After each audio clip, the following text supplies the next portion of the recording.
Hey everybody, my name is Rich. I use the he, him pronouns. You're watching my awesome YouTube channel where I play tabletop role-playing games live with friends. This is part of the Gauntlet community. It's a campaign I've been running for over 2 years now called Star Wars Saturdays. Every Saturday, I choose a new, not every Saturday, but every month, sometimes twice a month, but often just once a month, I'll choose a new RPG system, and then we will tell a series of anthology stories set in the Star Wars universe.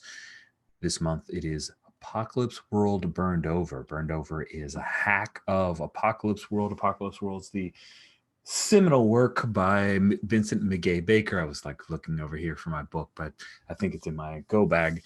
That started the Powered by the Apocalypse groupings of role-playing games. This hack book Burned Over is kind of the PG-13 version. There's some young adult leanings that they decided to pursue, and this was released as part of the 2019 Kickstarter Zine Quest. Thank you very much, Sawyer, for giving us that visual aid. And so Burned Over does quite a bit. It's an overlay over top of the second edition. Apocalypse World is the first time that I've run it for a group, and I find it quite interesting. There's only really one part of the game that I don't love yet, and that's do battle for one-on-one, but everything else about it has been pretty darn cool. We're introducing a new character this session, and we'll go through that in just a minute, but just as a reminder, we are on the planet of Dathomir. Dathomir is this planet in the Outer Rim where these creatures called the Night Sisters, who were featured in the Clone Wars animated series, were from. And if you don't know what that means, that's okay, because guess what? They died in the Clone Wars, so fine. It's fine. Bunch of force-using, malevolent, but powerful creatures who are all dead. It's not going to have an impact on an Apocalypse World game. Not at all. And so Dathomir it lays in ruins. It is a planet that has many ancient structures, but not a lot of life on the planet at current. I am using one of the kind of pre-done hard zones called the Fallen City, and we've renamed some of those places, but that's the core concept for where we're at. So it's this well, I'll just read it. Ancient ruined city, skeletal skyscrapers standing or leaning together, collapsed clover leaves, neighborhoods, and business districts, now blasted, shattered, fallen. In our first session, we had our 4 players at the time split into 2 groups. Kiana 67 and HT 37 went off on a delivery run.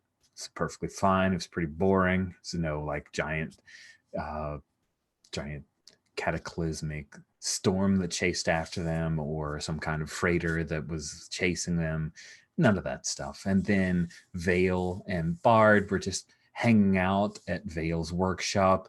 Nothing went on there so much. Not, interruption by a girl who's found some kind of power crystal to an ancient weapon or the invasion of the true wolves of the apocalypse. So pretty much just a boring first session. Sorry about that, folks. Let's have everybody introduce their characters, introduce themselves and their characters, and then we will bring Scott's new character in to our fun and do HX. So, Steven, if you could introduce yourself and your character, I'd appreciate it. Hi, my name's Steven. I use the he, him pronouns. Today I'm playing HT37. HT37 is a hazard trooper or a stormtrooper. He's using they are using the weaponized playbook. HT37 uses the they, them pronoun. As far as names go, everyone assigns what they call him. And I've heard some people call me Hate, and some people called me Big Brother. And I have imposing, dangerous armor. I don't know that anyone's seen me outside of my armor. I think it's actually kind of riveted to me. And I also have a machine as a part of the playbook. The machine takes over and tells me to do things, and I have to roll in order to reject that. And once per session, the AI takes over me, and the MC decides what happens. Yes.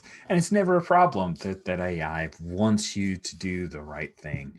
So totally cool. Next, we have Sawyer. If you could introduce yourself and your character. Hello, I'm Sawyer, aka Ferret. I use he, him pronouns for ease, but any pronouns with respect are fine by me. And I am playing Kiana Latau 67, the 67th of who knows how many Kiana Latau clones now. She was part of Dathomir, a messenger during the war, and the war's over. She doesn't have to be a weapon anymore. She's her own person, along with like 6 other variants of her who were part of her squad and are on this planet, which is definitely not going to fuck with her reputation at all. Having identical clones of yourself out there doing their own shtick and with your face, everyone knows me because I'm 67. Going to be easy. I am the operator playbook, and I have a bold devil as a vehicle, the Macho Racer, which has Rancor adornments on it, spray painted Rancor adornments, not actual like Rancor pieces, and an anti-Empire sign on the side. Nice. Thank you so much. Sherry, if you could introduce yourself and your character. Hi, I'm Sherry. I use she, her pronouns. My character is Vale, the Gearcutter. She also uses she, her. Not that she thinks about it that much, she just does. She is, of course, as a Gearcutter, capable of tinkering, but she also things speak to her. When she picks up an object, especially an object that's been created, it tells her things. And because of this, she actually gives pretty good advice about what needs to happen simply because she does have a sense of history of the things around her. And her overriding personality trait is that she would really not want to bother anyone, tell them to do anything they don't want to do. She hates confrontation. So that is her big thing. Really? Gosh, Yes. I did not realize she hated confrontation. Okay, No. awesome. Good. She might be in the wrong story, but we'll figure that out. It's fun. I have other people to do the confrontating for me. Confrontating. Alexi, please introduce yourself and your character. Hey there, Alexi Sargent, he, him. You can follow all my gaming endeavors online at Cloven Pine Games. So that's Cloven Pine Games on Twitter and Cloven Pine Games on itch.io, where I've got a number of free or paid games available for you to check out. So in this series, I am playing Bard, the Vigilant. He is a paranoid, sleep-deprived Zabrak. He can see the wolves of the Maelstrom, who look like angels, but they don't stand on the ground, and they have empty holes for eyes. And perhaps he's the only one who understands what a threat these strange creatures are. And so he's packing a harpoon gun and a tripwire charge and tattooed sigils that sometimes help against the wolves of the Maelstrom. Not always. Awesome. So let's have Scott introduce himself and tell us about his character. I'm Scott, and I go by pronouns he, him. And I'll be playing Kretha, the medic, Kretha Stagor, and she is a bit younger, not just into her maybe her 20s or so in our time. She's cute and distracted. She tends to be a bit impulsive, which some folks tend to forgive because she can provide a bit of respite and healing for those who get themselves into trouble in these trying times. Awesome. You've got some HX to hand out, so let's start down that line, and then I'm going to kind of circle around, and if folks have HX that they need to ask of Kretha, I know that Bard has at least one question to ask. We'll solve that, but let's do yours first for Kretha. Sure. I'm going to just... do I figure you are doomed to self-destruction? Anybody like that one? If not, I will assign it. That kind of sounds like it could be me. All right. So that is HX2.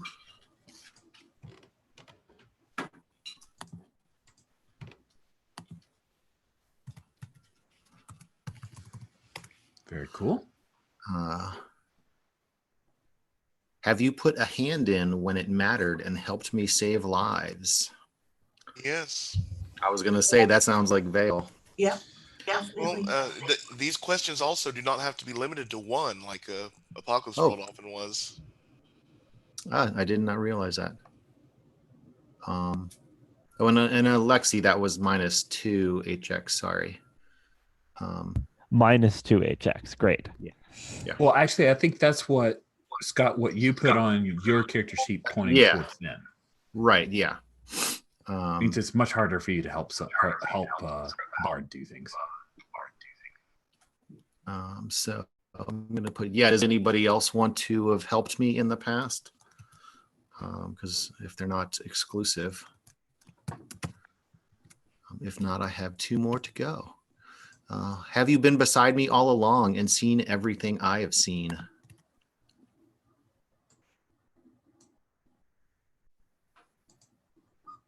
Don't all jump at that. Looks like you've been alone. Okay. Yep. Everyone else gets 1. You keep your eyes open. All right. Before we go on, since they're not exclusive, does anybody want to be one of the other 2? Again, they are, do I figure you are doomed first to self-destruction, or you've put a hand in helping me save lives? If not, it's just good old +1. I'm gonna say, since you're the medic, so as the weaponized, I've been to our Gearcutter, who's repaired a few things. I've probably also been to the medic a number of times, and I think you probably think I'm doomed. Okay, that sounds good. Let's go with that. And you are HT37. I'll call you 8. All right, you said that was one of your other. Some people called me Hate. Hate.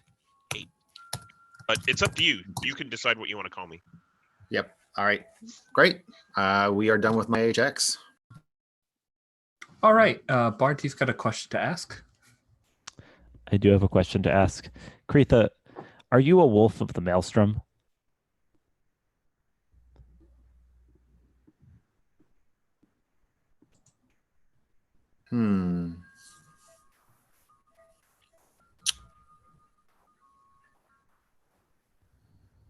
No, I don't think so. Okay. All right. HX Cool. -1. All right. And HT37, do you have an unassigned or generic? Like if you didn't have a sign, then it's another thing you put. Oh yeah, I do. A question. Kretha, are you afraid of me? I think I am. Okay. That's HX -1. I'll help Cool. you. Probably wise. Vale, what's your HX question for Kretha? Let's see here. I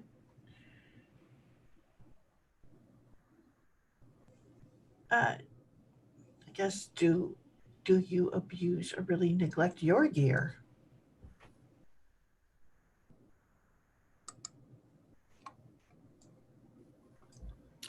I do. I think I do. Okay. Right. Awesome. That's HX -1. Cool. And then Kiana, you've got an HX question for Scott. Have I caught you staring out on the horizon? Oh, absolutely. Nice. HX +3 then. A lot of stairs out there. That's pretty beneficial for getting help from Kiana Latau. Say Latau, is that right? Or did you say it differently? Okay, cool. All right. Fantastic. So we are going to pick up with Vale and Bard. The 2 of you still have Swana. They are in your small workshop, Vale, as well as your wonderful Lothcat counselor Stripey Spots. Yep. It's the best.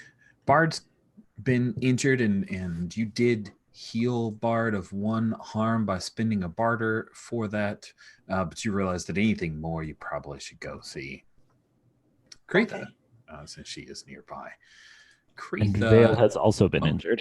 Yeah, Vale's also been injured, so maybe It's we just nothing. Well,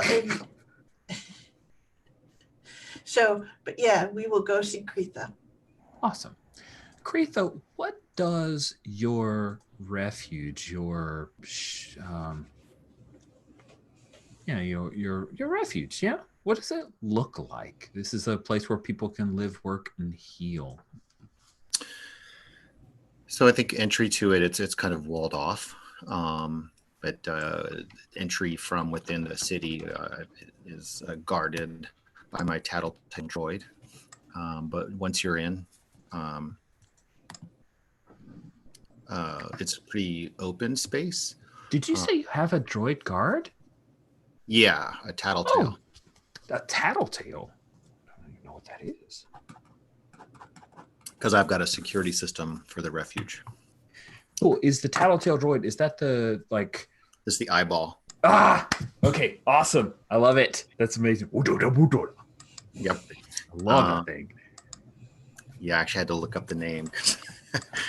I've learned something. I've got a part of it's opened. The ceiling is just destroyed, and that's where I'm. I have the garden set up where I grow some herbs and other things that help me with creating healing salves.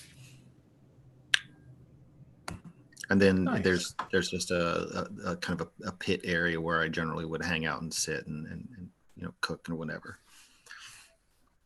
Nice. So let's say that you get a notification from TT8L, your gatekeeper droid, the tattletale, that it says that it's like, but you know that it means that Vale and Bard are outside. All right, I tell it to let him in. Okay. And, Door opens up. A little bit of red dust comes in as Vale and Bard walk inside. And Kretha, it's for some reason you haven't had any patients this morning. So they come in, you see that they obviously both look like they've been injured. Following behind them is a younger Donji named Swana. She has a broken... Did you fix the battle? I don't think you've had a chance to fix the blaster. No, we got to rifle yet. find a new case. Yeah, needs a new case. She's very sad because she painted some cool stuff on that case. So yeah, she's following in and behind them. She looks less injured than the two of them. What do you do, Kretha? I'm going to go ahead and point them to where I've got a couple of the cots set up, and then ask them, and then start heading over, taking a look at the injuries, and see what I can do to help. Cool. So it's 3:00. It's going to heal with time. We'll just say that you put on a little back to spray on them, and you guys can go ahead and remove that harm. That's not even a roll. It's just fine. It's just an excuse to introduce a PC to other PCs. That's true. There is the field medic move, but I think on 3:00, like, you can't do anything for somebody at 3:00, right? Or am I remembering? You can always heal someone if they have harm. Yeah, That's Kretha true. has some harm removing moves. Yeah, let's see the move. Yeah, rather than hand waving, let's have you engage this move and see if something more interesting happens, or if you just heal. I think cool. I think Bard says, check on Vale first. Oh, She's not used to facing the wolves. Okay, let me take a look. And then while you're trying to heal her, Vale's going, the wolves are for real. I saw them. Like, really. Oh, I got a 12. nice. So they recover harm as well. The injuries won't get worse, and they recover 1 harm. So good to go. So this thing that Bard has talked about, I assume, with you at some point about the wolves, evidently Vale's now a believer. Super. The wolves, yes. Well, You can't see them until like you disturb whatever their camo is, and then they just appear. It's not camo, it's a spiritual veil. Yeah, spiritual veil camo.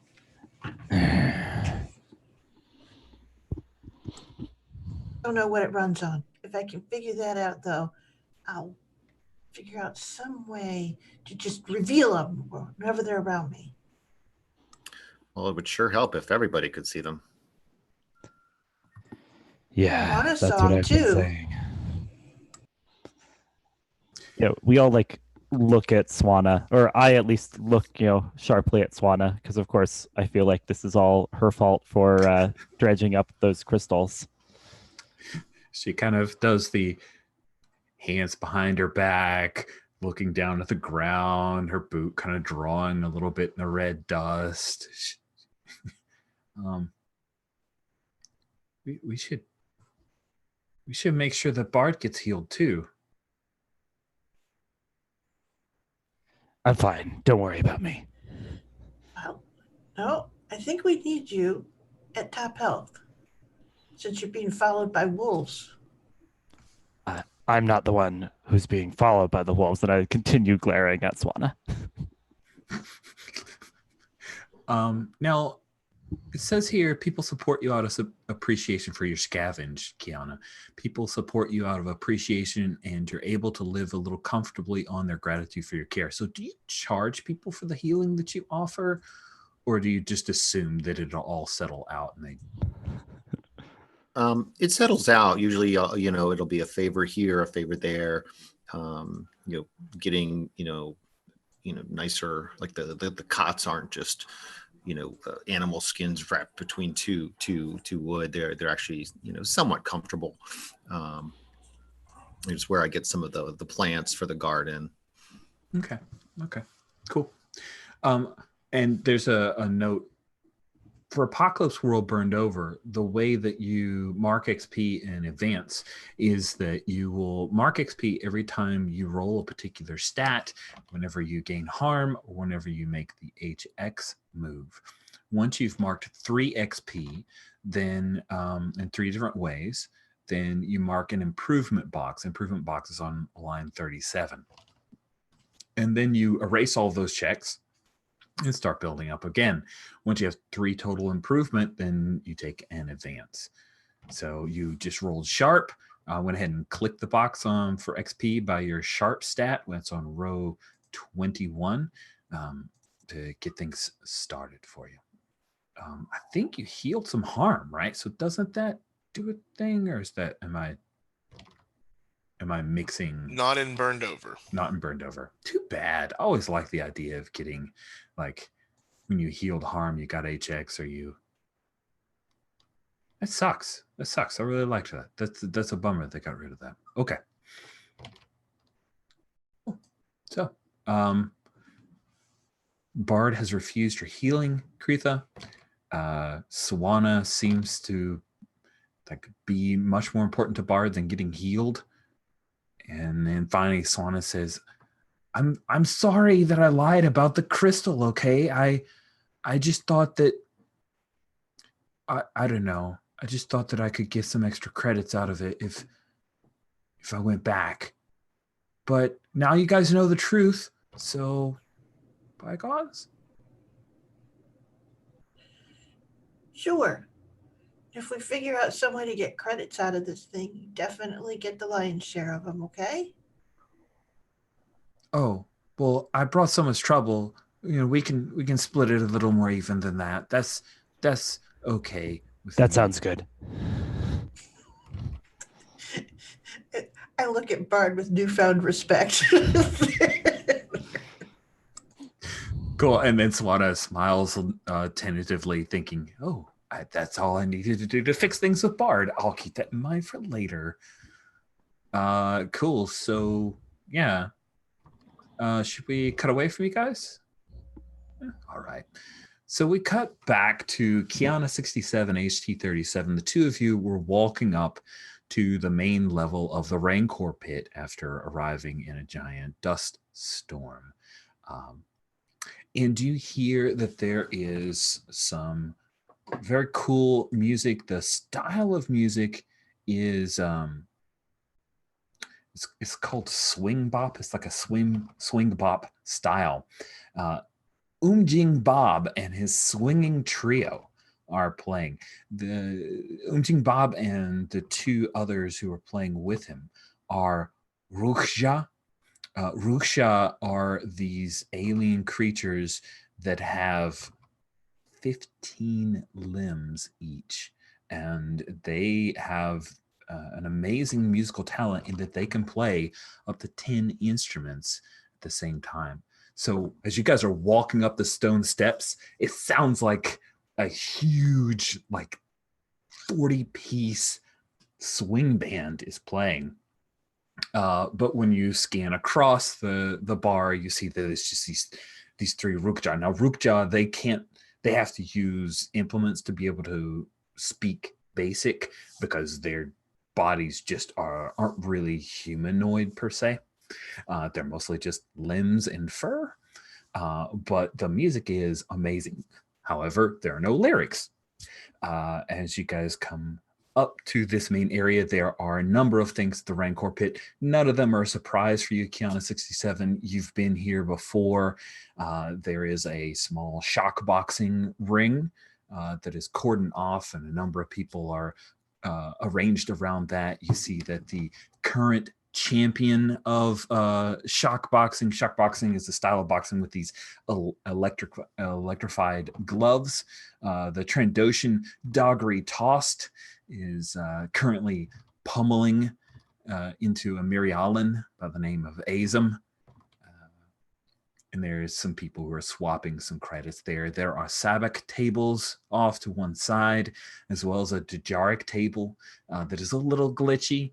But you see that there is a Rhodian there who is matching against what appears to be a droid that has no restraining bolts on it whatsoever. There are a number of dancers, including the star dancer Morgan Stardust, the Zeltron dancer at the Rancor Pit, who has an undying debt to you, Kiana 67. What is it that you have done for him to owe you this undying debt? I think, and he's a Zeltron, correct? Yes, he's on row 8. If you want to take a look at him. Oh, I have. Okay, isn't he cute? Yes, and I think that was almost his undoing. Except I did kind of save him because he is the prettiest. But Twi'leks are not the only ones who get enslaved by cartels. Like, let's say, Hutt cartels. And, Hutts have their skin. They're usually very hard to pierce by blasters. I have a bolter. It did not survive its attempt to steal Stardust. Oh, you killed a Hutt over this guy? Well, I killed an up-and-coming Hutt, and, I had Rhodian help, which means, they got really excited to take down a Hutt for once, and I let them keep most of the skin, so most of the heat fell on them. That's a really good call. Fantastic. And so the Rancor Pit itself is a pretty wide open space. There are a number of those kind of horseshoe style booths that maybe you remember from the cantina, and I also think are super awesome in supper clubs and the like. And all of the windows that would normally be open to show the landscape outside are all there are those kind of louvered vents that are all closed because of the heavy dust storm that's happening outside. And there are some tables in the center area where people can sit, but a lot of them have kind of been shoved aside for some people to come out and dance to the Ruch band that's playing. And you see that, sure enough, Wisher, the Chiss, who runs the Rancor Pit, is seated at this spot. So there's a kind of a U bar where people can settle up to the bar, and there are a number of droid servants there, including a converted B1 medical droid, who now, instead of like dispensing shots, like dispenses shots. And then behind the bar on a slightly raised platform is this nice table where Wisher is sitting on a divan, the kind of half couch thing where you've got like one little arm, and she's got her legs up and she's smoking one of those hookah style. It's basically smoking a hookah like you might have seen Jabba smoke before. And yeah, I think that the first thing that we see is that as soon as he sees you, Morgan Stardust waves. He like stops his dancing to kind of wave for a second. Kiana is very excited to see that you're here, and then he slides back into moving and gyrating and drawing the attention of folks. So, yeah. What do you do, Kiana? Seems like you're kind of leading things right now. Yeah, I will, of course, leave a good tip at the bar for Morgan. Because you do not leave the tips at the dancers. I mean, that would interrupt their dancing. You have to be smart about this. And the dancers, they all have these like raised platforms that they have to take a couple steps onto, so they're very visible by people, and people will often kind of gather around and they'll throw some credits up onto the little platform thing, and then it falls off into this bucket that they can collect from later. Yeah, which is so gauche. I mean, if you really want to impress them, you leave a big tip where they can collect it and they don't have to scrounge for creds. I mean, single creds? What is with these people? And I think like Kiana is telling this to HT37, like, this is the proper etiquette if you see a dancer you like. And like once, and we're going to see Wisher, correct? You're going to see Wisher because Wisher was going to pay you. It was payment on delivery, and you didn't get paid immediately. So you took offense at that, which is perfectly logical. Yeah. Now, as you're giving that information over to HT, something draws your attention. You see that there are 4 stormtroopers all seated at a bar. They're stormtroopers because they're wearing their armor, but they've removed their helmets, and they're drinking at a table off to a corner. 2 of them appear to be female, all human, but they note you coming in, and they're chatting, and they're going to do something about that, probably. HT. So I think what we see whenever HT walks in is he has to kind of duck under the doorway. He's like 7.5 feet tall, I think. And I imagine these booths are up a little bit, so he can't really stand next to the booth. But as he takes Kiana 67 over to the booth where Wisher is, I think he stands in front, like literally on the dance floor, so he has enough height that he can stand up at attention next to where that booth is. And if you don't mind, I'd actually like to read the sitch and see what the biggest problem here could be. You know what? That sounds like a great idea. Let's go ahead and have you roll plus sharp. Now, let's see here. Do you have sharp marked? I think you do. Cool. So you can mark an XP when you do that. Oh, as XP. And sharp is 0 for me, so that means I rolled a 5. Okay. So on a 5, just to remind myself, because on the previous, on a miss, they might, the MC might have you ask one anyway, but be prepared for the worst. Let's do that. Go ahead and ask a question anyway. Okay, I have one move that switches my stats, and that's for act under fire, not for read a sitch. Gotcha. Oh yeah. So the obvious question here is, who or what poses the biggest threat? Who or what poses the biggest threat? So you know that these stormtroopers. Well, let me ask you a question first, HT. Mm-hmm. I mean, you're a stormtrooper. You're weaponized. You were created like this, and here you are in the middle of Dathomir. Did you escape something? No, I was actually part of a platoon that was sent here to kind of help placate the locals and kind of get control back over Dathomir whenever the Empire fell. So Gotcha. I'm kind of stranded here. Yeah. Oh, okay, cool. Yeah. So who poses the biggest threat to you? Yeah, these stormtroopers being here, it's the first stormtroopers you've seen in a long time. They don't pose a threat to you, of course, right? They're friendly. Right. Doc Reed Tost, who just finished up Deadeye Ozm and Shockboxer, he is eyeing you because you look like a very worthy threat. And he's the biggest threat to you. Yeah. Okay. So I put myself between the shockbox pit and the Wisher and Kiana Kiana? Latsu, Okay. and then make sure that I'm in his line of sight between them. And it's a thing where Trandoshans, they have less fingers than most people, so these gloves are huge, and he kind of pulls them off and steps over Ozm, tosses them aside, and a couple of workers come in and they drag Ozm off, and Dogry's walking your way, just ignoring, like he actually bumps a table and it's skitters to the side, and the people who are at that table don't say anything. They just kind of freeze as he walks by, and he's walking right up to you, HT. Now, Kiana, I assume you were approaching Wisher, but you have a smell for trouble, and you also follow Wisher's eyes as she's observing this before she addresses you, because this big Trandoshan has decided he wants to have a word with HT.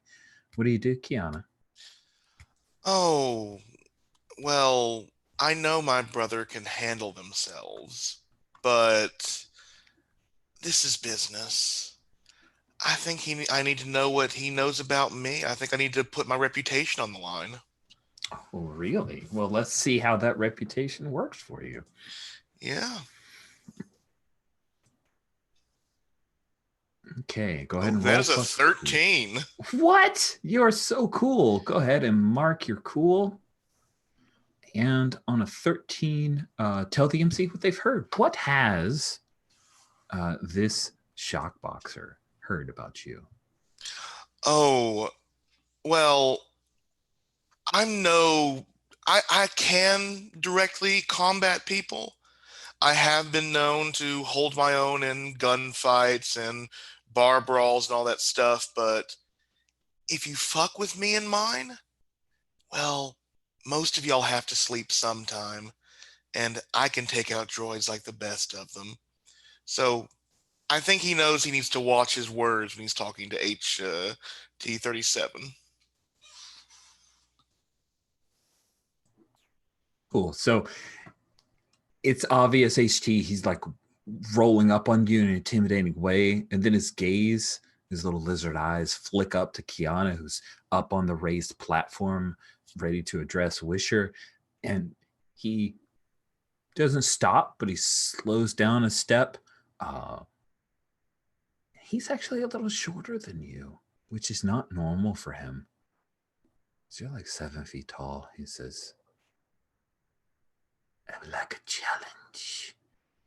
Can you fight? We have business here first. After the business is done, we can fight. Yes. And I do this, I kind of lean over him, so he has to kind of look up at me. Yeah. And then I kind of straighten back up as if we're done here. He pauses for just a moment longer, and then he'll walk over to the bar and sit down on a stool and hammer it so that the B1 droid comes over and pours a couple of large glasses of water. He actually doesn't drink alcohol. And with that, everyone relaxes a little bit. The music never stopped because they don't, like, they've got a song to play. But there was definitely some nervousness in the bar. Wisher, she nods at this nonviolent resolution to things and looks up at you. Kiana, darling. Which one are you? 67 of 77 last I heard. Could be more.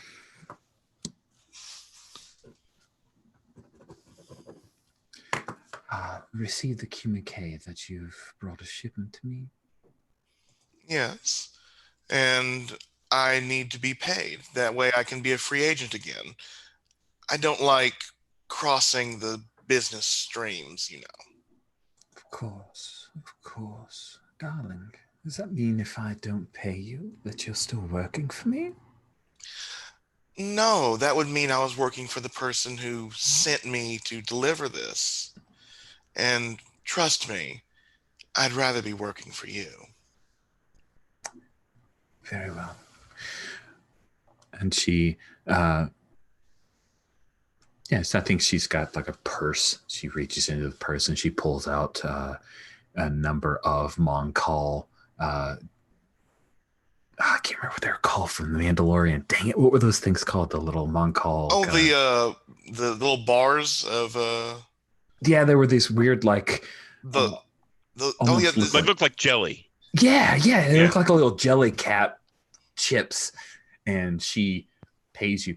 You, if I remember, so Rich's, was it like 3 barter that I think was offered to you, or did we go in percentages of price? It was 2 barter for me and 1 bar. I think it was going to be a total of 3 barter because HT37 had told me to take their cut. Right. Okay. So yeah, she hands off 3 barter, effectively 3 cred to you worth of Moncall chits, and she says, "Good. Then now you're free." Free as the wind. Have a seat, Kiana. We need to speak a bit. Yes? I think she just settles in and looks up at HT37 and gives like that kind of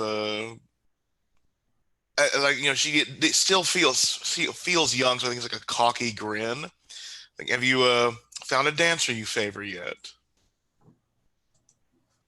And I think, are you talking to me? Yeah, I'm talking to HT. Sorry. HT37. Okay. And I think that HT kind of looks out and says, other than the obvious one at the bar, I think that I have relatives here. And he kind of nods his head over towards the table of stormtroopers. And I think like she'll like give you like a just enough to buy them around and yourself around if you want. You know, we don't need to. Well, we've kept up appearances. We don't need to pressure Wisher. Oh, out of character. Are you relieving me? Yeah, I'm letting you go like have a drink with your buddies. Okay. So I think I'm going to walk over to the stormtroopers. Actually, I'm going to walk over to the bar next to the Trandoshan. Mm-hmm. And, you know, put the money on the table. And this is enough for a round for 3 or 4 people. And then tell the Trandoshan, you know, soon. You be ready. And then I pick up the glasses and walk over to the table with the troopers and set them down and say, "What have you heard? What's the news?" So all 4 of the stormtroopers watch you as you walk over. You notice that their armor is not new. You can see there's some scoring around the edges. They don't keep it as clean as they should. It's not in absolute disrepair, but it also looks a little weathered. It's been used a little longer than it should have. Kind of not that different from what you had to endure HT. And one of them, one of the 2 males looks up at you, says, "How long have you been here?" I don't keep track of time, but it has been far too long since I've received orders. Are you getting orders? We are. Warlord Zinj of the Emperor, of the Empire, the new Empire. He gives us orders. Interesting. I am KN706. You can call me JJ. We are part of another group. On furlough. I don't know why it was that Miria here, and he glances over at one of the female, talked us into come to Dathomir. You're part of this emperor. Zinj will take you back in if you are ready to fight. And Zinj is a part of the Empire? Yes, Palpatine is dead, but Zinj has declared himself warlord of the Empire. He continues the grand tradition. In the absence of orders, I have participated with others here, and I kind of glance back up towards Kiana. And I say, my duty to them for now, until it's complete, is still needed. How can I reach you?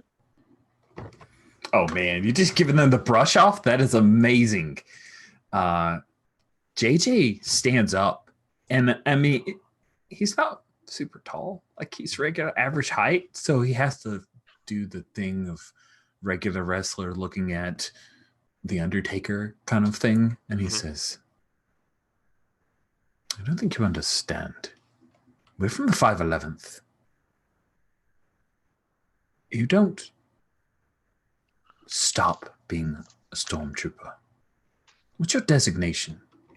I actually might have a move for that. Isn't that when someone tells me to do something, if they have to say the words. I'm HT-37. HT-37. You will get your poodoo in order and be ready. We leave on the morrow. And you will come with us. I don't take orders from you. I take orders from the Empire. You have no authority here. What's your rank? I'm a hazard trooper.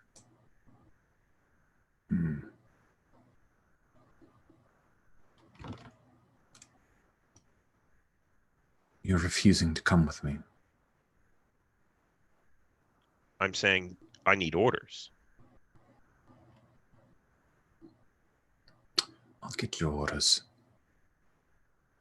Good. I'll be happy when you do. He glances over at the other members of his little fire team, sits back down, and when he does, it seems that the one of the two females, she holds up the drink. She says, "Thanks for the drink, HT." You're welcome. I hope to serve with you soon. Yeah, big guy like you. I mean, unless the Trandoshan kills you. They laugh a little bit. Good luck.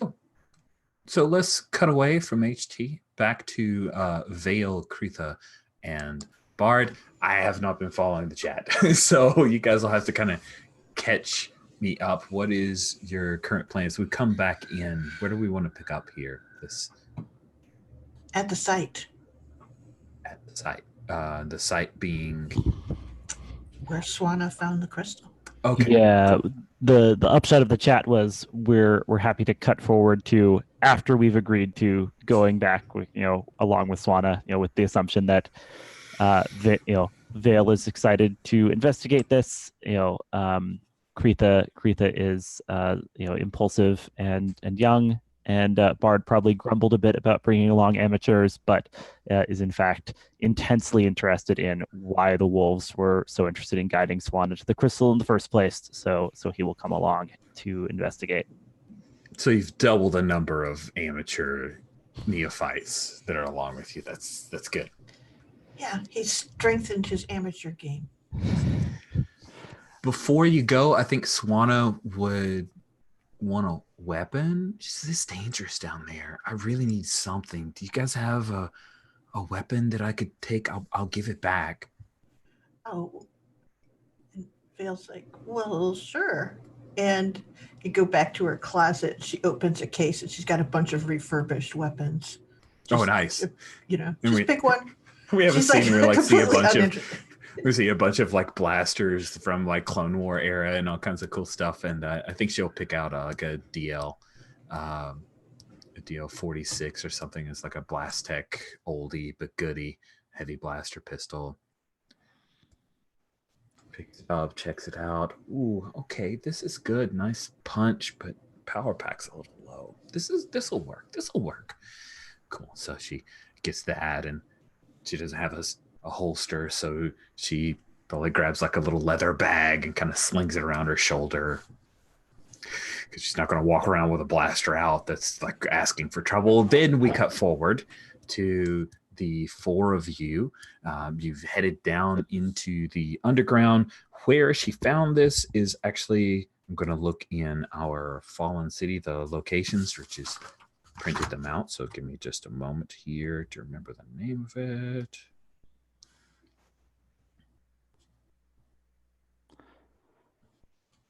There's an underground in these. Yeah, Moribund. Yeah, she found it in Moribund. And so you guys have headed down series of Duracrete. Kind of, it's set up to where easily little hovercraft or smaller vehicles could move in a circular up and down this particular area. There are a bunch of cracks that you kind of hop over, and you see a bunch of the rebar and the like, the Duracrete where it's kind of fallen and chunked off. And eventually she's holding up this little kind of electric torch that shines a light out, and you see that this is Vale.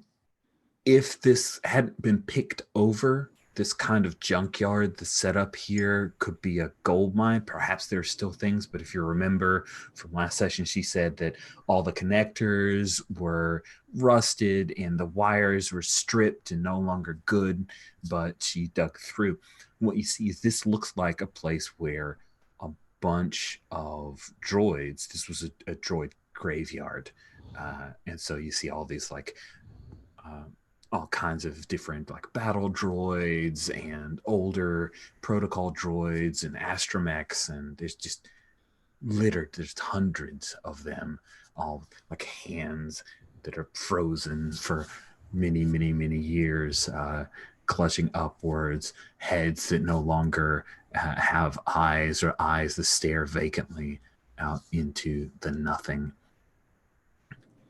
And you also hear, as the four of you are standing there at this long kind of rectangular storage area that's about half of a football field, because it's space opera, so it's got to be big, right? So everything kind of echoes. You hear the skittering of small creatures that move between all of these pieces of detritus and wasted droid bodies. What do you do?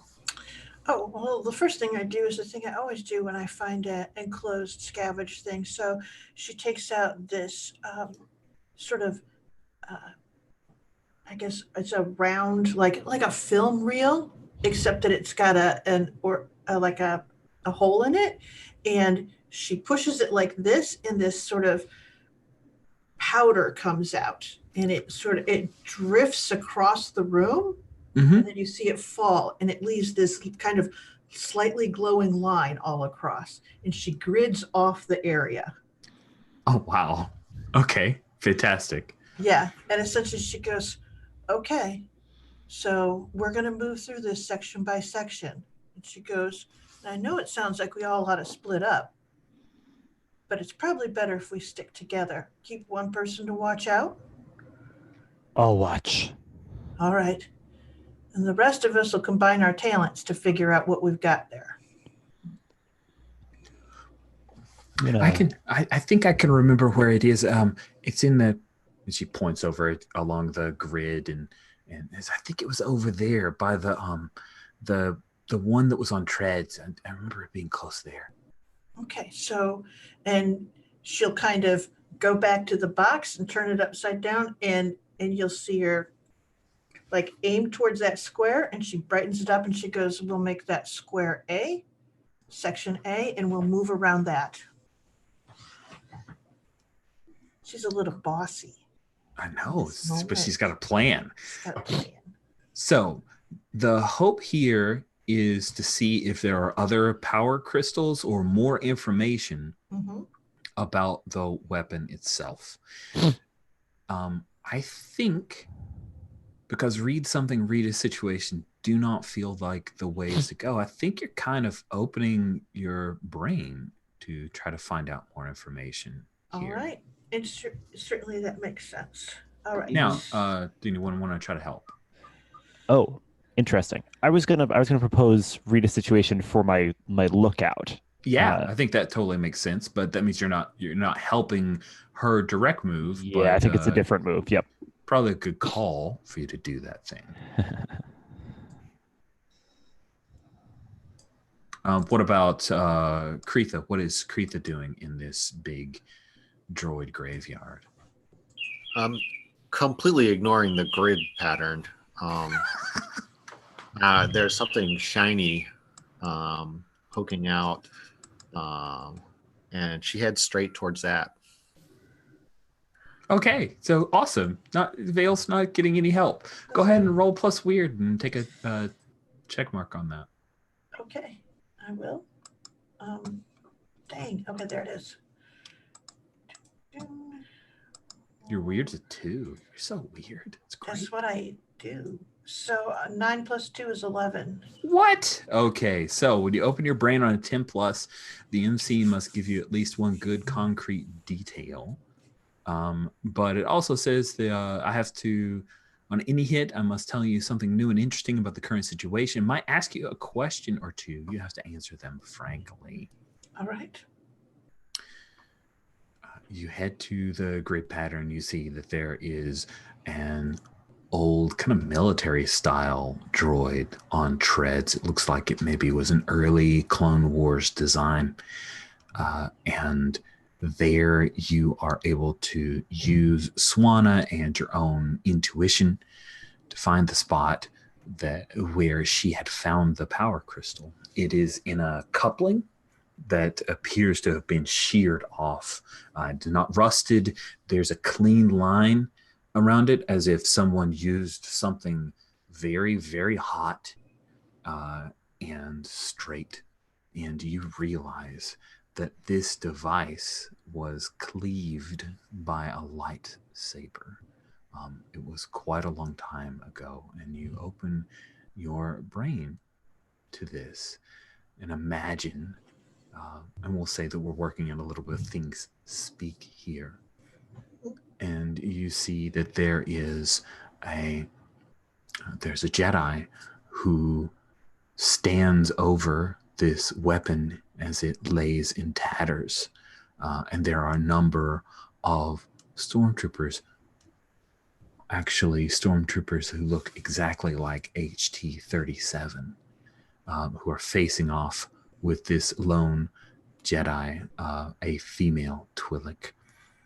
After slicing this large cannon that had 3 of these power crystals into it and destroying it, all of the troopers fire upon her, and she launches herself high into the air and starts to attack them to try to kill them.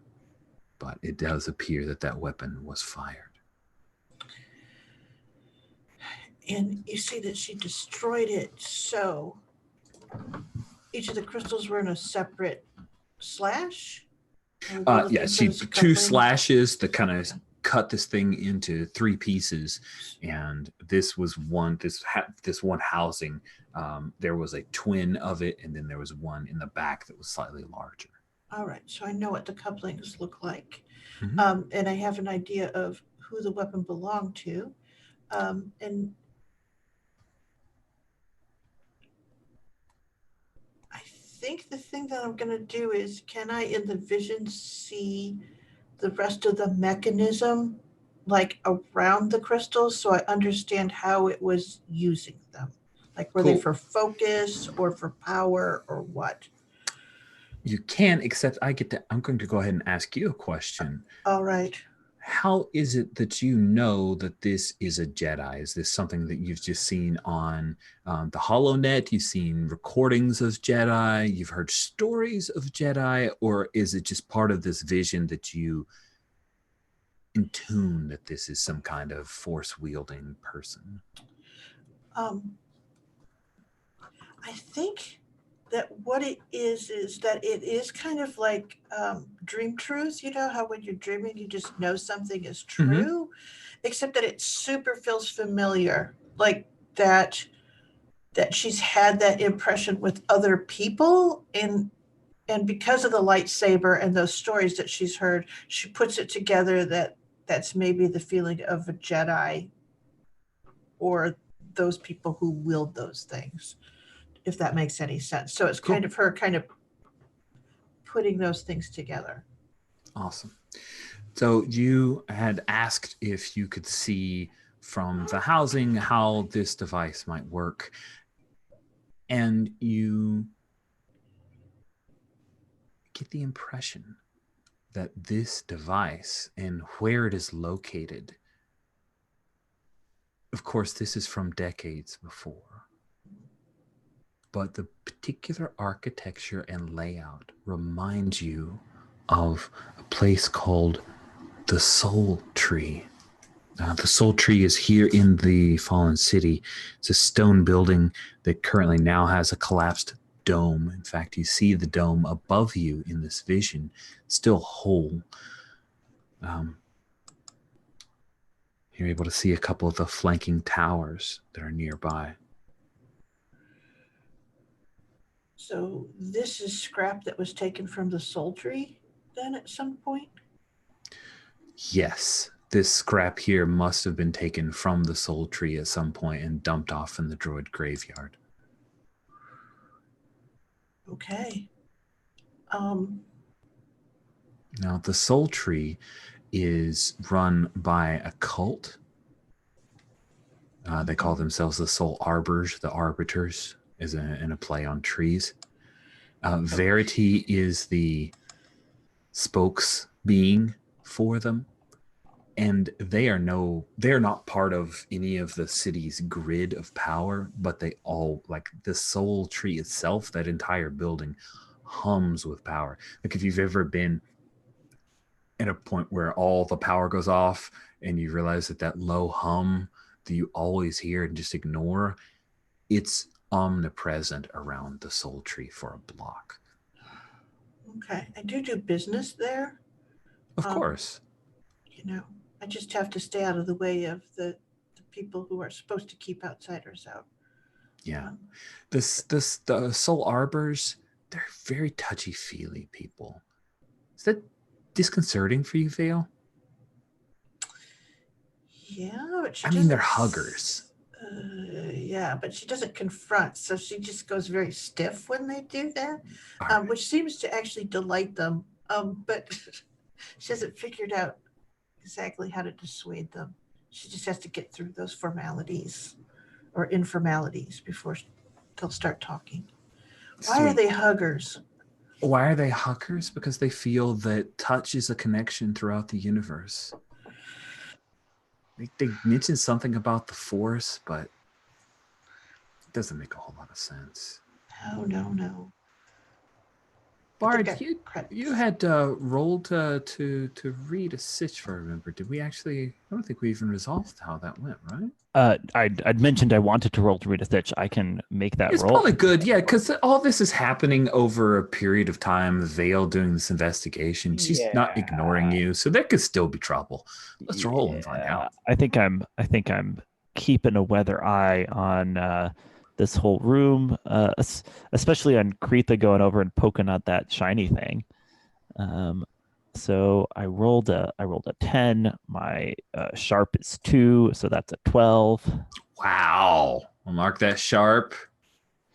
And you get 3 questions. I get 4 questions because of Sniff the Wind. I get a free additional question. Wow, 4 questions. So many questions. What should I be on the lookout for, MC? Those noises that you heard of the creatures that move among the droid graveyard, you should be on the lookout for them. Any creature that can subsist on metal is, of course, dangerous to technology. Okay. I've got some extra questions Yeah, sure. laid out under Sniff the Wind. I'm going to ask one of them. How close are the wolves? You've driven them off from the upper surface, and they don't seem terribly interested in this place. They've done what they wanted. Suggesting that the other crystals are somewhere else. Okay. Yeah. So I'm like you see Vale looking around, and like honestly, there's like a moment of his eyes like darting all over, and then like just an expression of a little bit of relief, at kind of getting the sense that the wolves are not here at the moment. Who? Yeah, another special question. Who here is keeping secrets from the rest? Preetha, are you keeping secrets from the rest?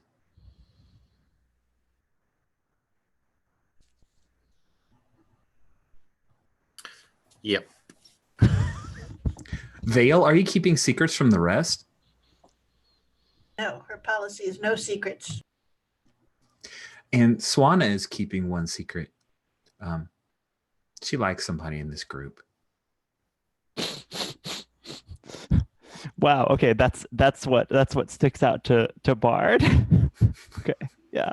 I feel like he like does a visible double take. Actually, he's scanning around, just watching for normal stuff like wolves of the maelstrom, and then suddenly picks up like unmistakable physical cues of Swana having this secret crush, and he to the audience it is very funny seeing this hardened vigilant have this sudden realization.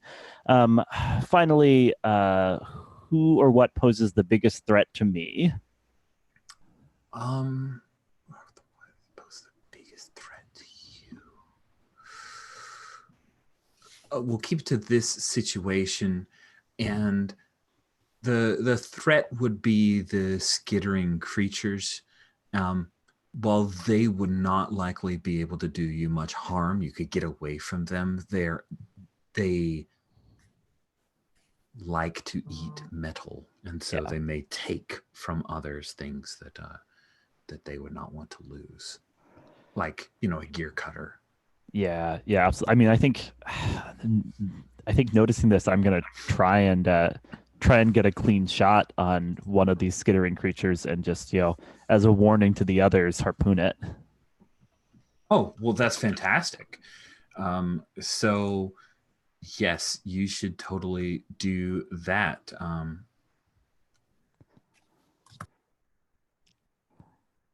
Tell me, do I need to roll?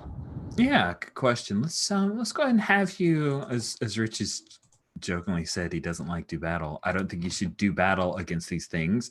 So let's have you act under fire. Yeah, roll plus cool. That makes sense. Just like gotta have a level hand, and I'm not trying to start a fight. I'm trying to spear one of these in such a way that the others will be frightened and not try anything. Okay, and I'm rolling with cool and a +1 from the questions I asked. Absolutely. All right. Amazing. So that's a 5 and a 6 on the dice, plus my cool is 1 and my questions were 1, so a 13. Holy crap! So you pick off with your sorry, what was it? A bolt thrower?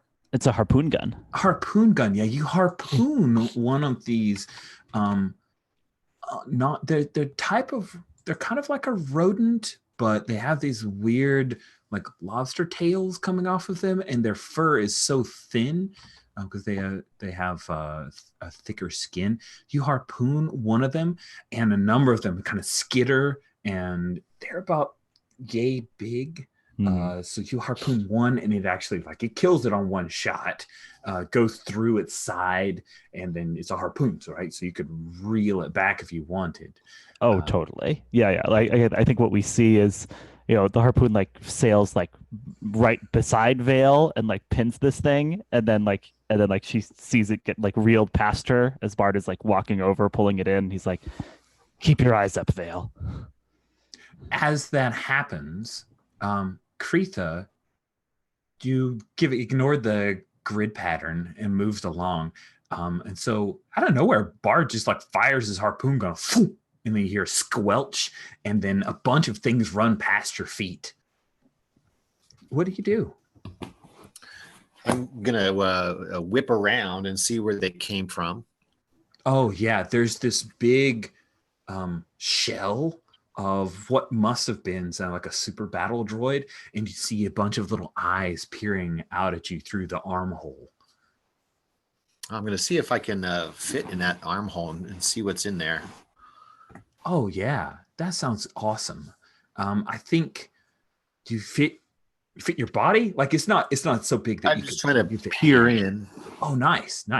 So you peer in. It's very dim, other than the light from the grid pattern, and you see a number, like 30 or so of these weird little rodent creatures, and a number of them kind of move underneath. And let's take a look at your gear. Do you have any metallic gear?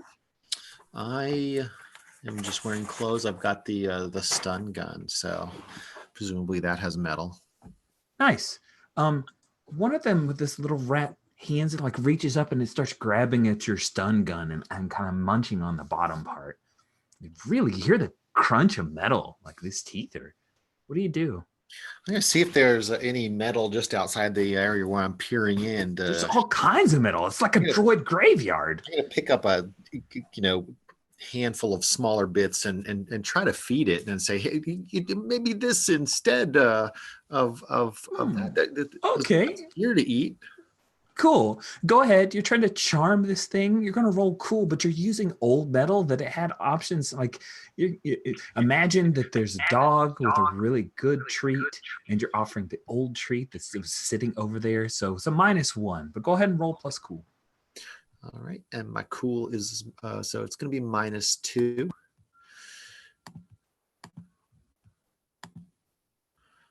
I got a 5. Awesome. So you kind of jab at it, trying to get his attention, and it looks over, it sniffs it, and then it goes back, and then there are 2 more that get up, and they're all crawling around your stun gun, and they start like ripping off one of the platings. One has a little screw that attaches it, and yeah, one of them starts to go with the buckles on your pants. And everything metal on you, they're going at. You're starting to get swarmed. What do you do? I'm gonna rip off the holster from my belt and stumble backwards away from them, trying to brush them off me as I go. Sweet. So you're trying to brush them off of you. If you want to free yourself from these things biting and nipping at you, I think you need to go ahead and act under fire. Man, look at all these cool rolls you're having to do. I know. Act under fire is. Should someone try help Kretha? Hey, Bart, since you've been standing Overwatch, as you're pulling back one of the things, you see that Kretha's kind of shrieked a little bit, and she's moving back. Her pants are starting to fall down because her belt buckle has just been chewed off by one of these little rats. Yeah, I think Bard just looks up to the heavens and says, "Amateurs." Yeah, I'll go ahead and kind of charge over and try to scare some of the creatures away. He kind of holding in front of me the one that I speared on the harpoon, just to show them that I'm serious, and hope that this is something that can help Kretha at this point. Cool. Should I roll to help? Well, Kretha, will that help you? Like, what I do you think it need? will. Because the way helping works in this game is the player asks the person who's about to roll, "How can I help you?" Oh, do you think sorry. that'll help? I It's jumped okay. the gun. I should have asked first. Yeah, I think that's going to help. Okay. So go ahead and roll HX, Bard. All right. Now I'm rolling with -1. Yeah. And I rolled a 5. So it's a 4. Awesome. You don't help. And in fact, now you're probably engaged in the fact that some of these rats, while you scared them away a moment ago, they're regaining some bravery because, there's a lot of them. All right, I'm going to go ahead and do my roll then. -2. I got a 2. Okay. That is terrible. What a poodoo show. I'm going poodoo.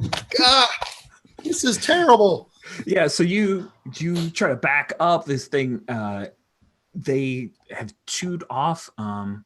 So you're going to lose 1 barter worth of stuff. Your stun gun is ruined, and you get to take 1 harm, but you have to roll the harm move.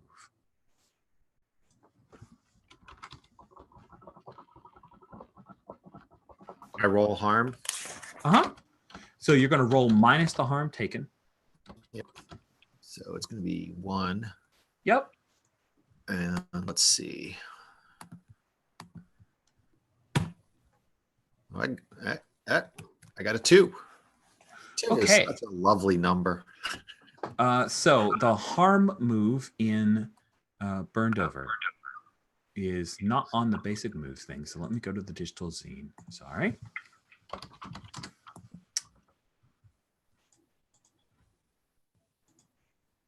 You've got it under standard moves. I have it under standard moves. I was looking on the PDF instead of using my own cool thing. Harm move. Awesome.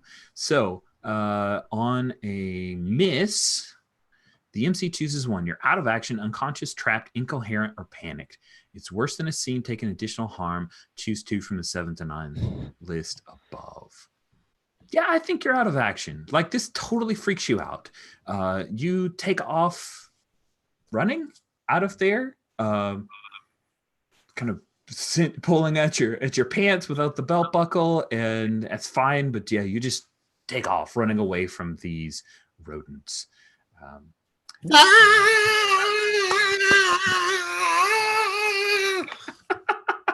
Thank you. That was great. So you're at 3 o'clock for harm, and you've extricated yourself from this situation. Bard, you moved in to get a good shot, and you see a bunch of these things are rushing up, and some of them are starting to crawl up your legs. They want to eat your stuff. What do you do, Bard? Yeah, Kretha's taken off, and Swana is standing over Vale, and at this point, Swana is going to shake Vale out of her reverie of your opening your brain. She's like, hey Vale, we gotta go. There's some trouble. There's some trouble here. I don't even know what it is, but Kretha's screaming. Yeah, So sorry. So let's check with Bard. I doubled up there. I apologize. So what does Bard do? Okay. Yeah, it's not acceptable for these little varmints to eat my stuff. I need it for fighting the wolves. So I am let's see. I already sniffed the wind. I already read the situation. Plausibly I still have a +1 from that. You do. So I'm just gonna try and get these things off of me, possibly by just pulling the harpoons from my harpoon gun to use as close-up weapons. just stabbing them a bunch and prioritizing getting out of there because I think we got the information that we need. Okay, let's have you go ahead and keep your cool here. Sorry, wrong game, Rich. Act under fire. Act under fire. All right. Now, if I want to help, I would have to help ahead of time, right? You would. So you'd need to ask Bard how you can help. I just made the roll, but your call if Yeah, I'm okay with it. Dale can still help. Because I now know what I rolled and would appreciate help. Oh, okay.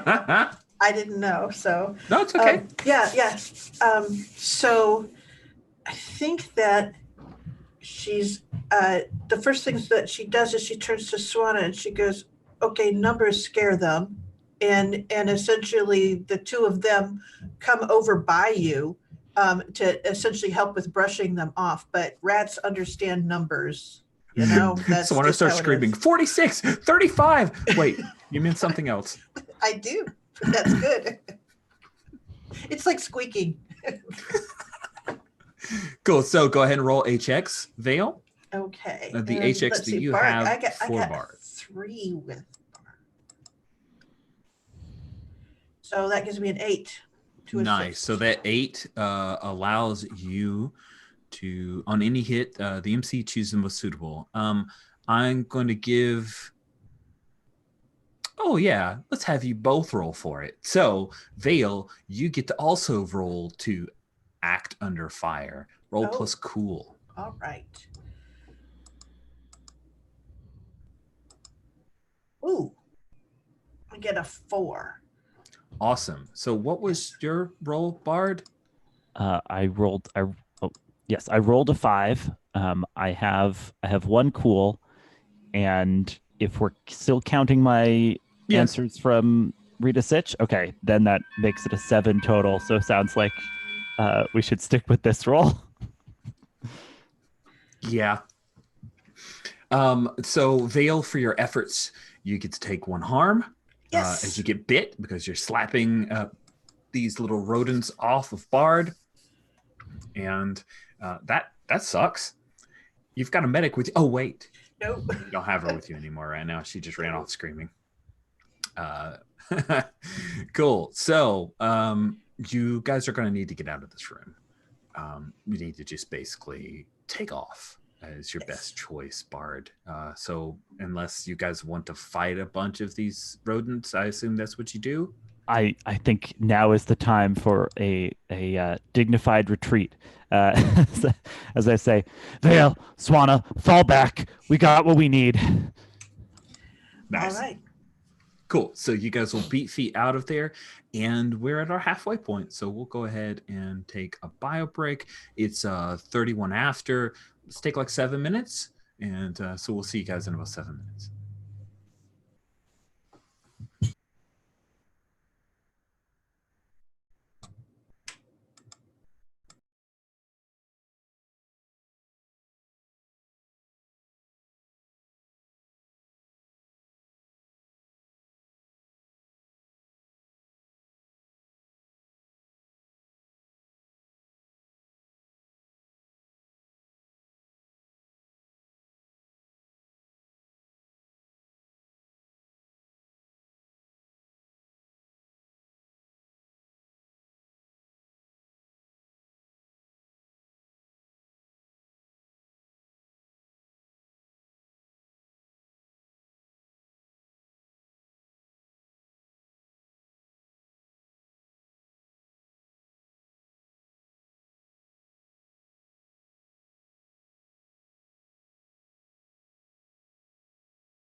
I can toss a few of my ideas out on the table Yeah. about how to kind of get us together, and we can discuss what would be best or what makes the most sense.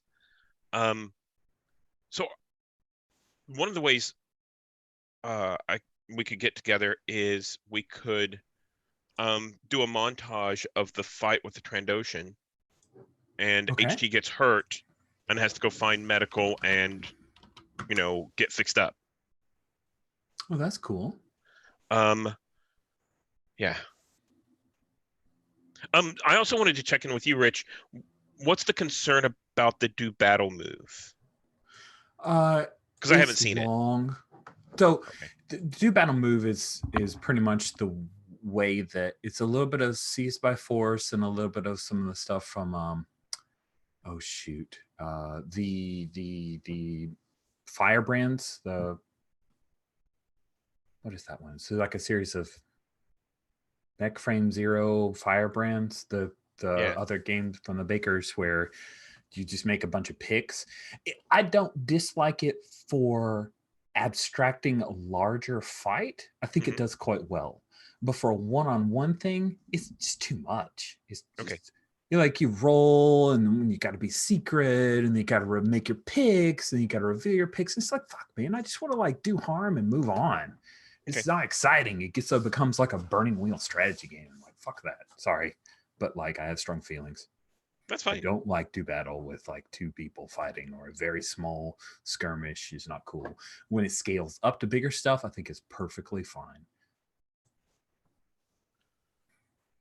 Did not mean to go blue there. Sorry. No, it's fine. Not get so excited about that stuff. Awesome. One of the things we could say is we see Kiana talking with what was her name? Whisper? Wisher. Like in the booth, but on camera we don't see what happened. Yeah, I like that. And then I think that we could have an off-camera discussion of telling Kiana, the troopers had said blah blah blah, that they'll come back, they're leaving tomorrow and they want me to go with them. Is my job fulfilled here? And then she could send me off so that maybe they can't find me. Send me off to get fixed up, and maybe they don't know where that is. Yeah. So you're basically going AWOL officially now. If she sends me, that's one thing. There might be a role there for the whole be my own person, whatever that self-possessed. Yeah. Cool. Although if we fail the move, does that mean you're removed from play? I mean, they aren't going to be able to pull you away because they don't have orders. They don't have the authority. But yeah. To be honest, I'm okay making a new playbook, but I think that might be kind of odd to switch characters, in the middle of the story. But just so you know, it's on the table and I don't have a problem with it. Okay, cool. I appreciate that.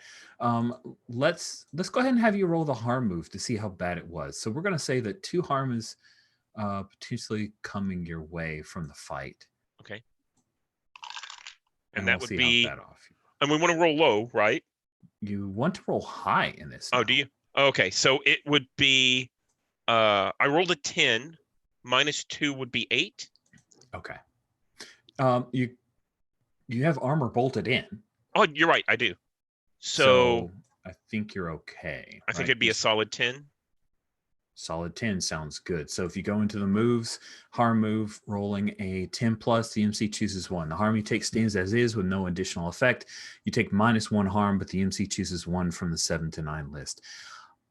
I'm just because we're having to skip past a bunch of stuff anyway, I'm going to say you take the harm stands as is, and I won't throw any more stuff in the Rancor pit so we can kind of quickly move you out of there. So you took 2 harm. You did win the fight, but just because you're wearing metal and the electrocution just is pretty bad.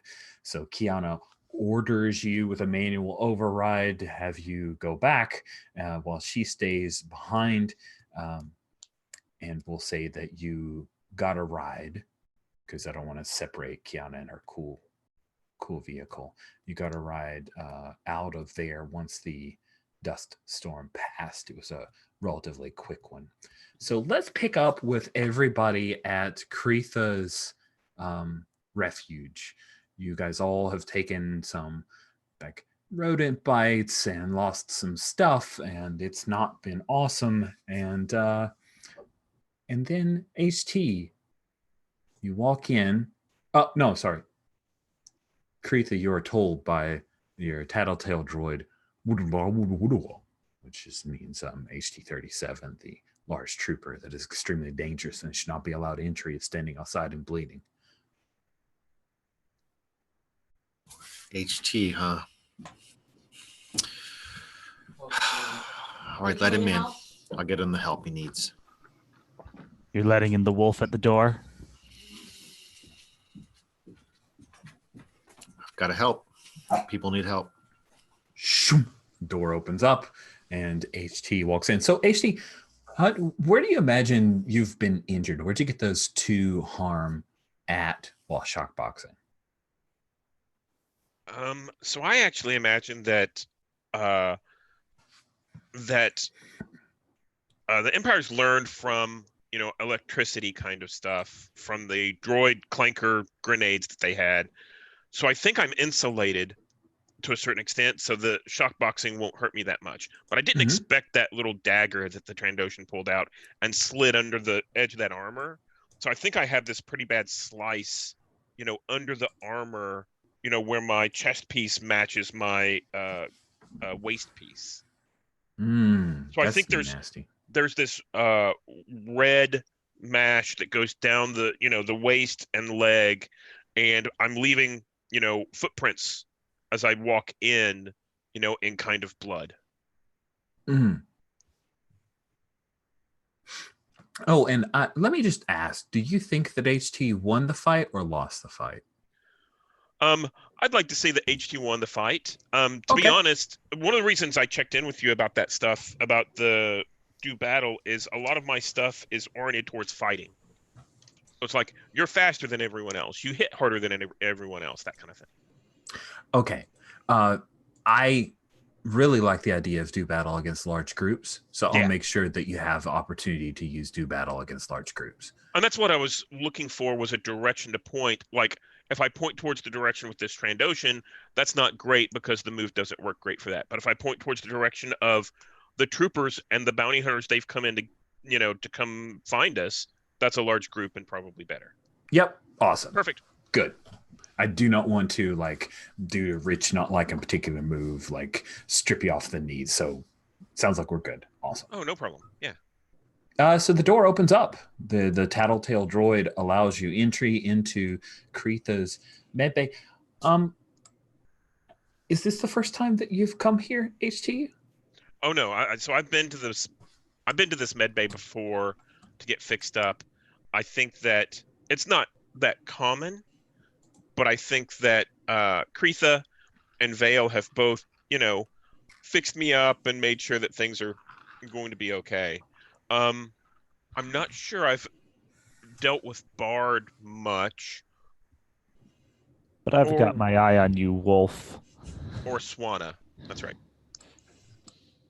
Okay. Well, you're back. I'm going to have to start a frequent buyers program or something just for you. Swana giggles at that, like she thinks that's quite funny.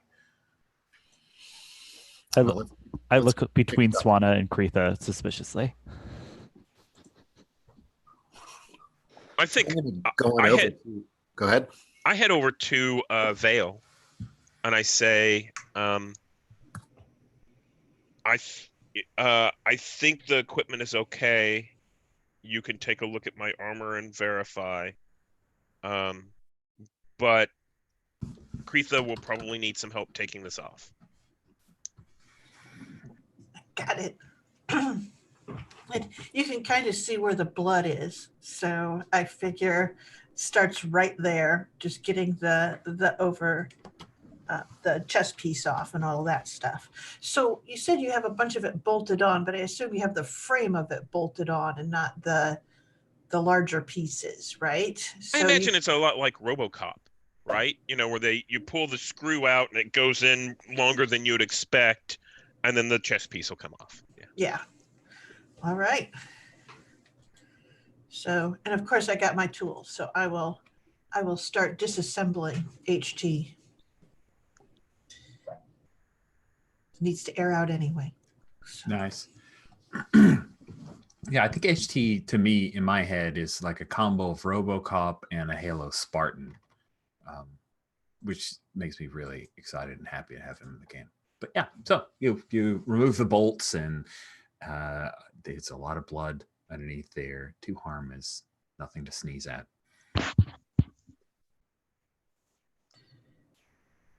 Karitha, when you come in to help HT out, what does that look like? How do you work on HT differently than others?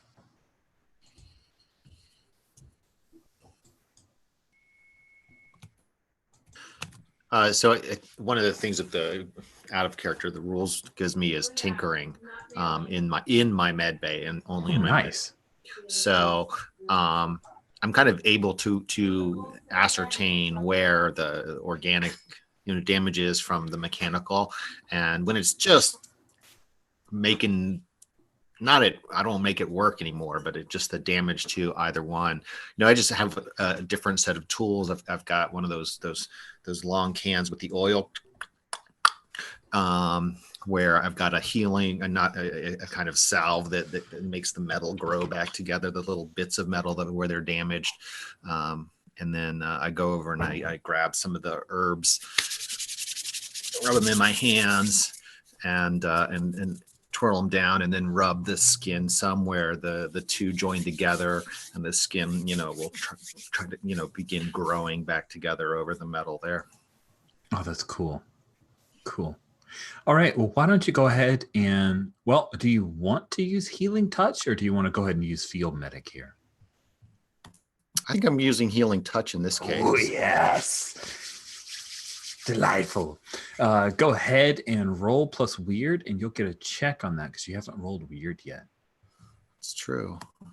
All right, and that's going to be a plus.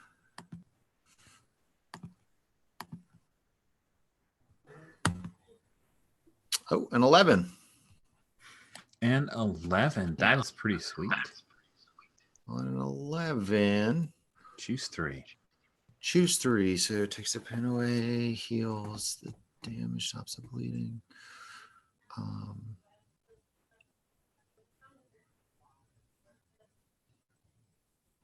I'm going to do, I get to choose 3.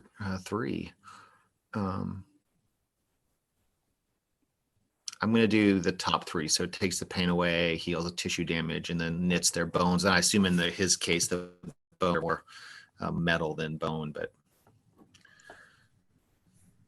their case, H2 was a they? They. Mm-hmm. Sorry. And ask the MC whether they heal 1 harm or 2 harm. Yep. I'm going to say, I mean, you got a pretty great roll. So we'll say that you heal them completely. You heal both harm. You're awesome. fine. And I think part of this healing process is actually HT goes to sleep. So I think that he comes in, he's large. They come in, they're large. They go over near where the garden is, that open area, because that's the tallest place where my head won't hit the ceiling. And then I think that these herbs that you put on me kind of numb the pain a little bit. And I sit down and I lay down there next to your garden. And then you hear, after a little while you're working, you hear a snoring. Yeah. Well, now we wait. He always sleeps like this. I pull Vale aside. Mm-hmm. Vale, things talk to you, right? Sure do. Can you ask some questions of the bits and pieces from hate? Sure. What do you want to know? Somehow, that stormtrooper is a wolf. Why do you say that? Because I can see that they're a wolf. I thought you said they didn't touch the ground. When I'm looking at hate, I don't see them touching the ground.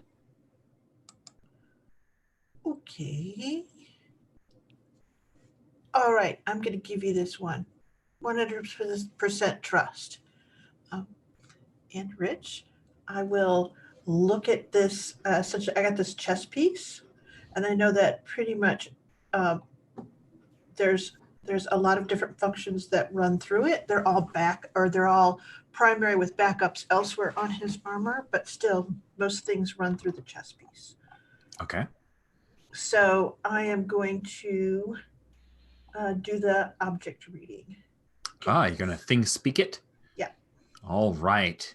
Go ahead and roll plus weird. All righty. And you have not marked weird because I just got an improvement. Yeah. Oh, okay. Cool.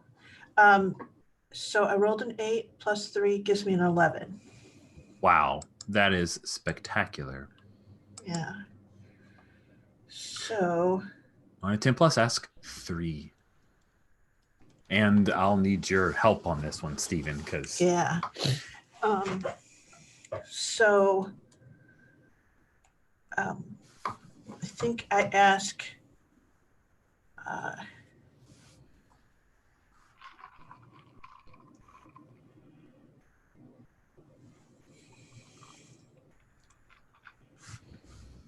I'm going to ask, what is HT the person's intention?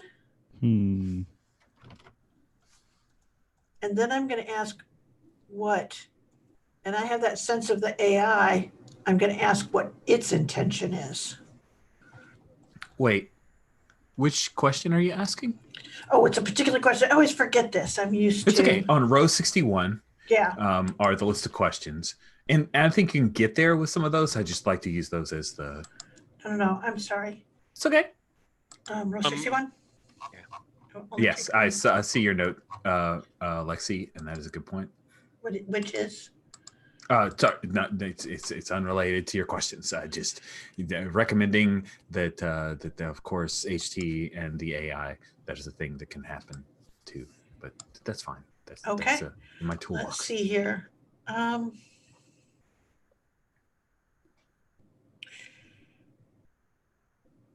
Who made this? So, I think the vision that you see from this is HT, who as he was being made, right? So it's going back, a number of years, and it is you see it's almost like a chop shop where you see the scientists working on the armor and that kind of stuff, and then they go to affix it to this man who must be HT. And Rich, do you mind if I tie that into you recognize him as being one of the soul arbors? Something makes you think he's one of the soul arbors? Does that make sense? Yeah. Okay. Yeah, sure. Okay. So he was taken from this planet, modified, and sent back. Ooh. That's creepy. And then, because he's not a hugger, so I know something's changed. And then the other thing is that I asked the same question of the AI. Who made this? Yeah. So, the Empire was intending. So they made this AI. They made this machine. And the orders were to come and civilize the planet, to basically scour it, and potentially. I don't think the Empire would have known anything about these weapons being left behind, right? They just assumed that all the Jedi just took everything.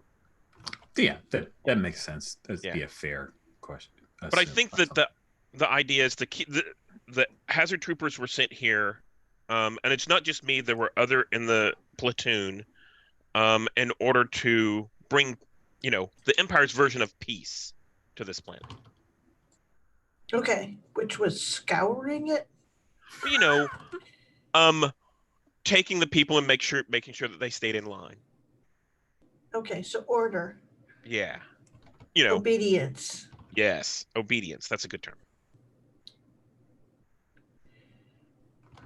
Nice. Okay. And wow. Let's see here. She Pretty sort cool. Of, she sort of stops and considers, and she goes, I don't know how to ask about the wolf. I can ask what's wrong, and I think that might work. So in this case, what you see is a fight that's going on between the AI, which is, you get a malevolent sense from this, and Rich, you said that the arbors were, touchy-feely and kind of in touch with the soul tree and all of that. You get a sense of the same kind of specialness that you have, your ability to touch and learn things. There's this otherworldly kind of spirit that we would call the Force, right? In Star Wars. And you see that those two are in contention. And especially with the lack of access to the, orders or repairs for such a long period of time, you see this Force aspect coming up, and that's probably what the wolves is being represented by. Basically, the spirit is being observed, and the fight between the spirit. Does that work? Let me ask a question, just because I want to make sure I'm kind of following. Do you imagine that the AI is the wolf, or do you imagine that HT, the person who was a soul arbor, is the wolf? What I imagine is it's the interaction between the two. Bard is perceiving a fight, and that spirit that was the soul arbor has been hurt and damaged, and that's what's being perceived as a wolf. Does that make sense? That's fascinating. Yeah. That's cool. I'm glad I asked that question. That helps a lot. Thank you. Okay. And the thing is that the other part of that question is, and how might I fix it? Do you want to answer that, Rich? I've been answering a lot. I just wanted to. Yeah. No. I appreciate it, and it makes sense. I think the way you might fix it is that you would need to work a project to do some kind of, like, you need to split the two things that are fighting. Oh. So it's pretty easy to fix this. I think that all I need to do is figure out this AI and get it to calm the heck down. Essentially, it's interacting with HT. You think the wolf is coming out of Hate's machine? No, the wolf is coming out of the conflict. The conflict, that's where it feels like the turmoil is. An imbalance. Yeah.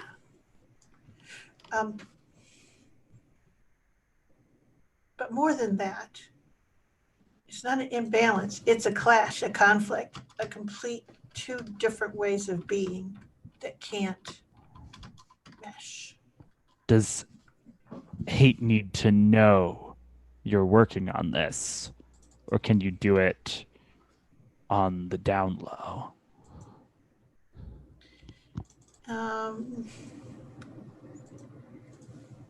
It would be better if Hate didn't know. Very well. Because the AI knows what Hate knows. Very well. We can be subtle. That's me, subtle. Nice.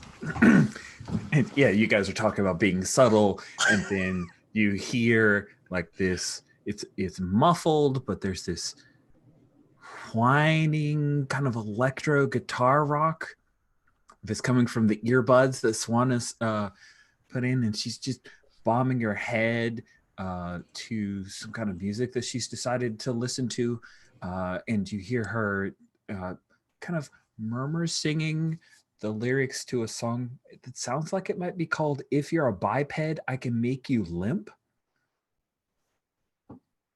And she just is listening to that and passing the time while you guys do all of the observations and the like. And she's, of course, looking over her cool new heavy blaster pistol that she's going to have to give up at some point. It didn't do any good, right? Because she didn't actually shoot at the rodents. Kretha, it looks like working. You did your work to HT. He's healed. He has healed. They have been healed up. I think other folks are hurt too. You are hurt a little bit. How do you take care of yourself? No, I'll leave mine. It's fine. It's just a flesh wound. And I will check. I'll check the others to see what those weird puppy dogs did to them. And who looks the most hurt? Yeah, well, banged up. No, they'll heal with time, but Yeah. Yes, where other people are all very stoic and stuff, Bill's like, can you do something about this? And if you look at Bard, you'll see it doesn't look like the rodents there got him at all. But there's just a old wound from that confrontation with the wolves that he hasn't like particularly let you get a good close look at. And I'm going to bend down and start work. I'm going to get Vale to go ahead and lay over there. And while I'm kind of prepping, the area where she has Vale's a she, her wound, I look up and I say, Bard, what's that from? What? I point to the old wound. Or the older one. Just you heard Vale. We had a little run-in with the wolves at her workshop. Does that still hurt? It's fine. Okay, well let me I'll take care of Vale then. And I'm gonna go ahead and I'm gonna do, let's go back to my character sheet. I'll go ahead and do a field medic again. okay, go for it. Which is my +2. All right, roll plus sharp.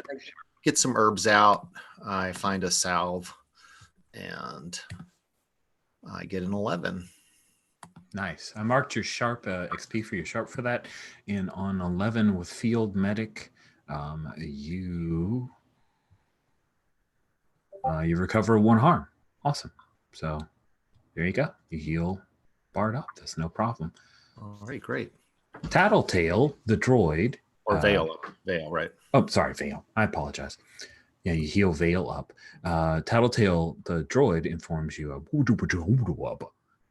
which you know means that that Kiana is outside and wants in.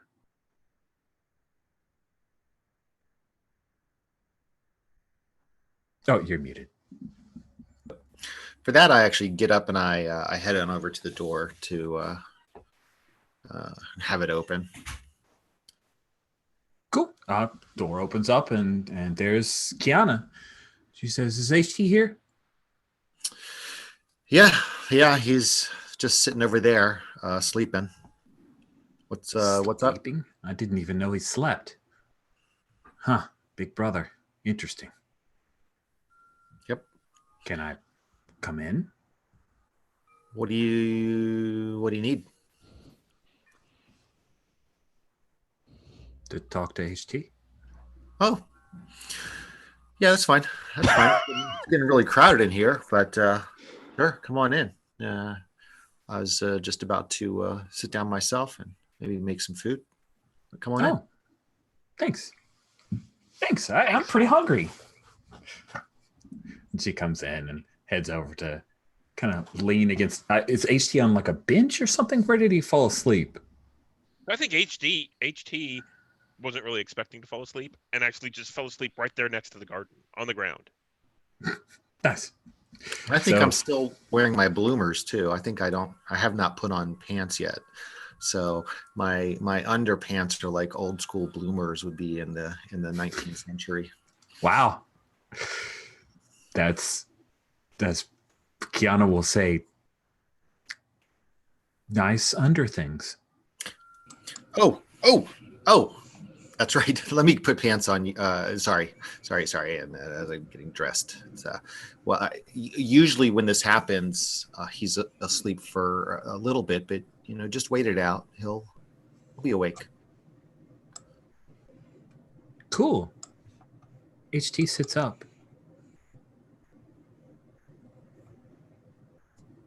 I kind of look around and I say, "Oh, I'm sorry for leaving for a little bit. Can I? The AI wants you to leave. I'll take that." And I walk over and take the chest piece and kind of put it back in place, and start to rivet it back in as I'm walking out towards where Kiana is. Okay. And I go, hey, HT, you need to come back.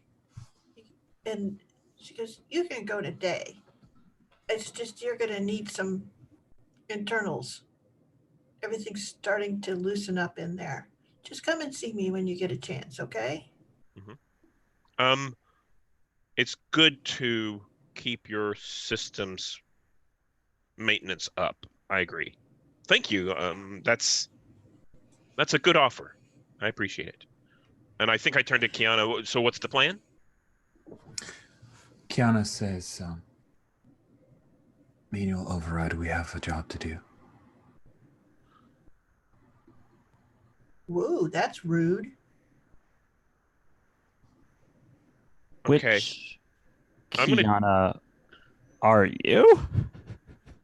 Oh, do you actually ask her that? Yeah. Yeah, She I think so. I'm Kiana 67. What? Prove it. How do I prove that exactly? What did you have for breakfast when we met last? Nothing. I don't like breakfast.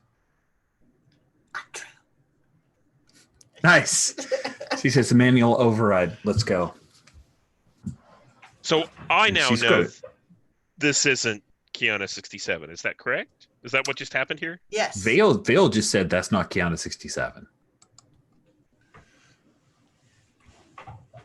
This Kiana is wearing slightly different clothes. Yeah, so I think that I'm going to try the self-possessed thing. Okay, cool. Because she's trying to just basically steal you right now. Right. And that's super interesting. Let's see, Mhm. what do I roll with? Okay, so I roll with cool, Yep. because I could roll crappy. So I rolled an 8, and my cool There's is a 1. a 1. Okay, so 9. Okay, And- on self-possessed on a 7 to 9, you're effectively able to interrupt your machine. You must deal with it somehow instead of doing what you intended. So I think that okay. So I think what I do is I say, let's go, Kiana. And I step out the door, but at the same time, I'm going to leave a communicator behind that's active the whole time so that everyone can hear what's going on until Kiana pulls something crazy. Until we know more about what the plan is. Does that make sense? Yeah. So yeah, Kiana will head outside and well, actually, let me ask: are you guys going to let Kiana just leave with HT? Because it looks like that's her intention. She's already been she's not even fighting very hard against the whole Kiana. She says, "I don't like breakfast." No, you do. It's wrong. And Kiana just, we need to go.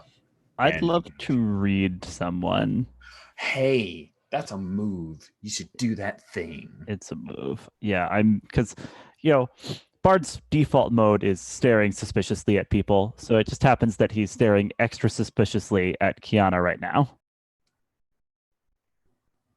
Cool. Go ahead and roll plus sharp. Oh boy. I rolled a 3. So even with 2 sharp, that is a miss. Wow. You're just not that sharp right now. He's You been may hurt ask a for a good while. question, but be prepared for the worst.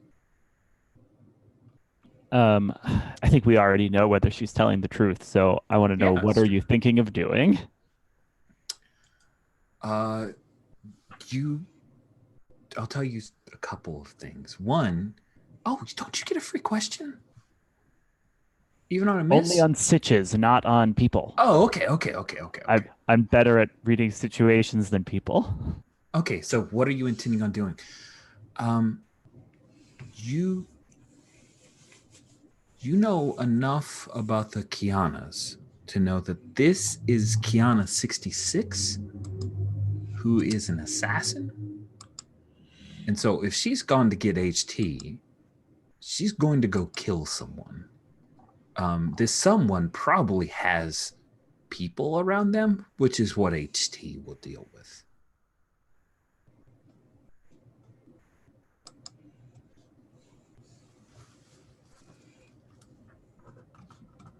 Good to know.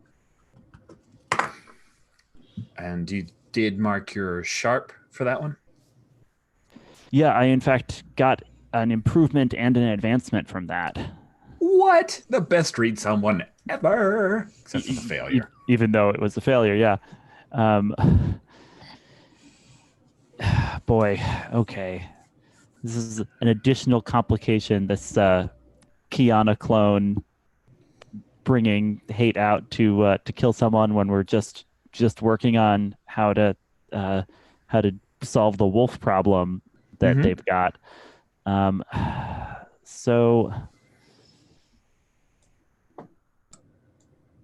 I think no, I think the thing is going to be, I think the play is that Bard just waits a moment and then follows them out. Unless someone else is doing something else here, my plan would be probably let them kind of let them go out and then try to track them, basically try to be a tracker following them as they go, to keep an eye on what's going on. Does that make sense? Other folks on board with that as a little plan? Mm-hmm. Okay, cool. I almost responded with, yes, that tracks, but then that doesn't work. So I'll just say, I understand. Kretha, you grab some pants, get dressed, and you see that Kiana's basically come in like a big old tumbleweed, now is leaving with HT, one of your patients. And then Bard is about to leave. What do you do, Kretha? I kind of run after HE. I didn't check him out to make sure he's okay. Where I'll just grab a little satchel of and throw it over my shoulder and run after HT. Goodness, he's just gonna get beat up again. Kiana will stop and turn around. He's fine. I've got him. We have a job to do. You should go along to your little hut. Well, then you'll need me along because, one, I need to get out, and two, he's gonna get hurt. You know it. Look at all those dents. So it sounds like you are trying to charm Kiana here into doing what you want. Let's go ahead and have you roll plus cool.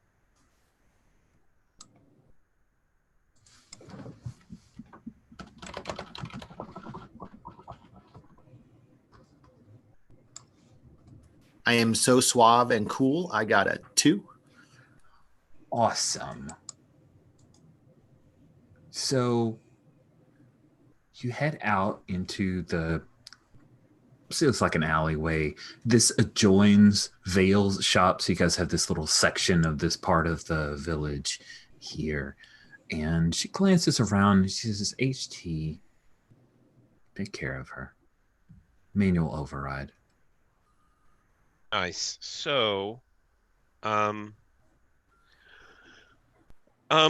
My last self-possessed roll, is that still in effect, or do I need to make a new one? I think, yeah, right. Like you kind of been going along, but you've got the ability to make that mixed roll if you're cool with it. I think it seems appropriate to me. Can I ask a question, Sure. Rich? Doesn't each time she uses manual override, doesn't that actually override the previous manual override? Sure. Yeah, that makes sense. So, okay. So if it overrides then you're going to need to self-possess, not attack the person who just healed you up there. Okay, so I think. Okay, so let's talk about what happens if I fail this roll. I'm still able to resist the machine, but I have to exchange the option for another. Okay, so there's something there. So I'm going to roll the self-possessed move, and that's plus cool. And I rolled an 8, and my cool is a 1, so that's a 9.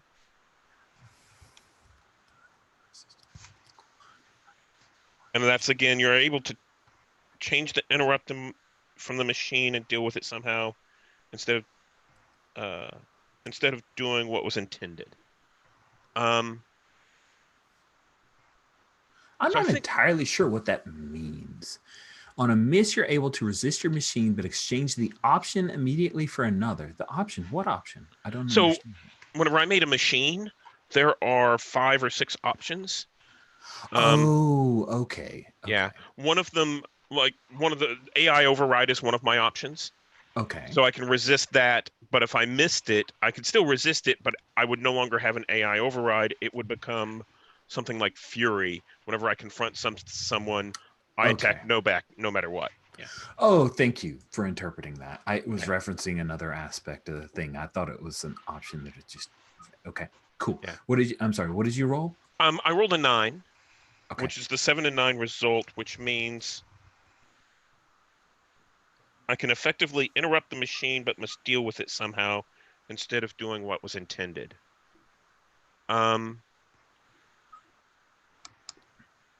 I think I turn to Kritha and I lean down and say, kind of quietly, run. And then I turn back to Kiana and I say, you use those words too much. Maybe you shouldn't be using them anymore.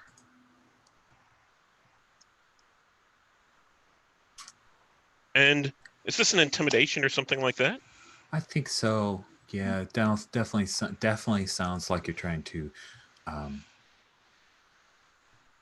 confront someone? Yeah, confront. That was the term. Thank you. Yeah. I don't have my Sawyer to help me. So I rolled an 8, and my aggro is a 1, so that's a 9. Okay, on a 7 to 9, you've left them some wiggle room, and they can try to escape, bargain with you, pass off responsibility, or divert you instead. Okay. She says, so if I'd asked you to come with me to take care of a problem, would you have been cool with that? If you had treated me as a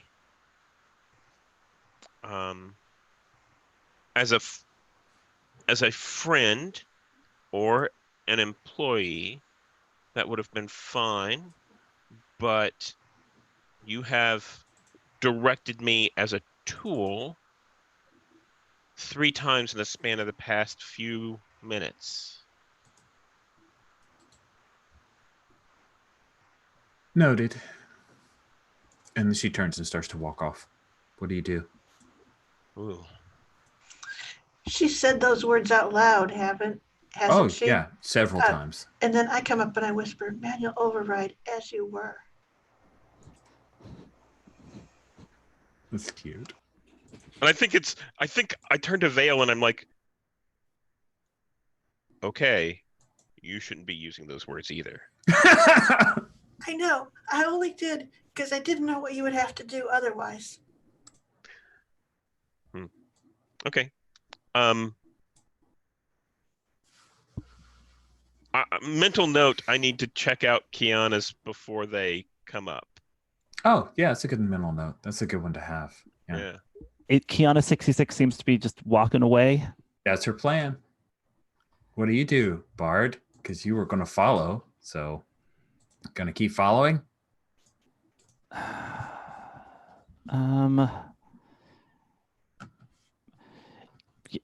She can't just waltz in and start overriding people. I shoot her in the leg with my harpoon gun. Oh man, you do it. What's your harm? The gun is 2 harm, close far. Holy and crap! A harpoon.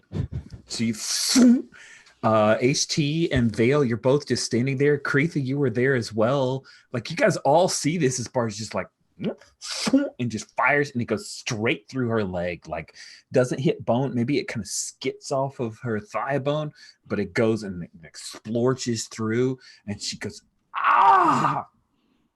Falls to the ground. I'm gonna have to have that replaced. God. I'm like, oh no.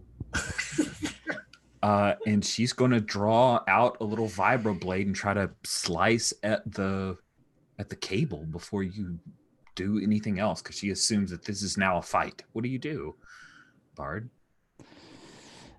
Yeah. I mean, I think I would start reeling her in, because yeah, she can't just walk away. And yeah, I'd love to get to confront someone, and just do a threaten and try to get just her do to that thing. You just shot her in the leg. It hurt real bad. Yeah. She fell to the ground. She's bleeding a lot. It's the perfect setup to intimidate somebody. Go ahead and confront right here. Roll plus aggro. Absolutely. Yeah. And so it's that, as she's trying to cut the harpoon, I'm already reeling her in, and I'm saying, you're gonna have to replace a lot more than that if you keep messing with my associates.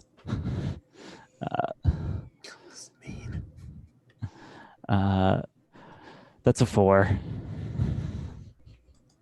Okay, cool. So you roll a 4 to confront someone. Mm-hmm. Go ahead and mark your aggro. Yeah. So, she slices the cable, and she's gonna get up and start kind of run staggering towards her speeder bike.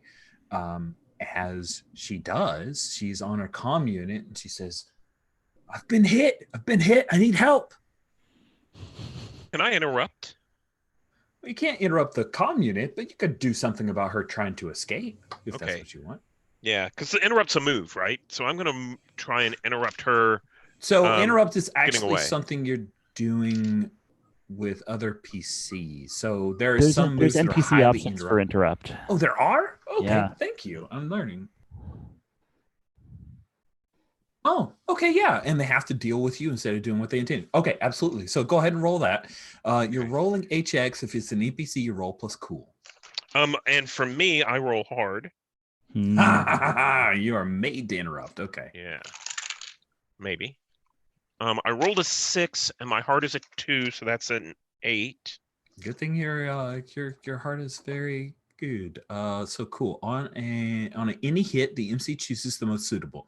You're there first. You're in their way. You're ready for it. I think you're in their way, right? You get in her way. Yeah. And they have to deal with you instead of doing what they intended. And then there's a 10 plus option, but that's the thing. Go ahead and mark the box for interrupt on HX. And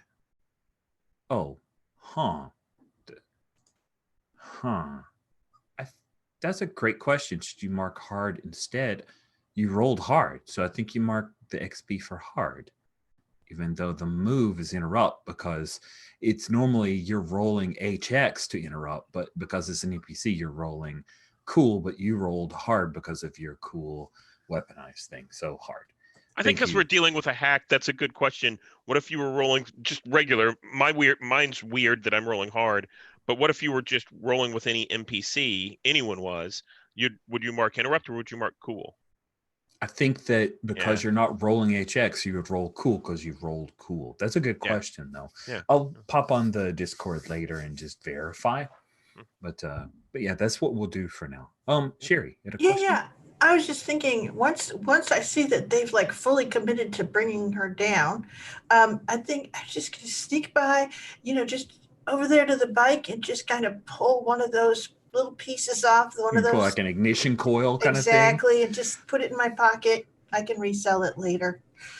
So yeah, I think you just do that thing. While Kiana 66 is dealing with HT now. So that is that is just so problematic and it's perfect. Cool. So you get in her way, and I think it's one of those things where she was trying to move as fast as she can. She bumps up against you and staggers back. It's just like, what? I just got to do a job. I was asking for help. God, just let me out. You and didn't she turns ask back for help. nervous. Sorry. No, go ahead. Yeah. She's looking back at Bard because he's the one who shot her. And maybe she's gonna sidle behind you. But yeah, you said you didn't ask for help, so go ahead. Oh, no, I was just saying, as she was saying, I just came here to ask for help. It was, you didn't ask for help. You came in and ordered and commanded rudely. Ask, order, tomato. God, what are you going to kill me because I wanted you to go kill someone else? That makes no sense. You wanted me to kill someone? Well, bunch of someone's. It's just a job. It's nothing personal. Yeah? How much? Well, I guess since I have to pay you, I'll give you 1 barter. Who? 1 barter. No, who? Oh, who? She says, are you going to keep him from killing me? No. Please? I'm interested in the answer to this question, too. Griggs Loof. He's not in the NPCs yet. Okay.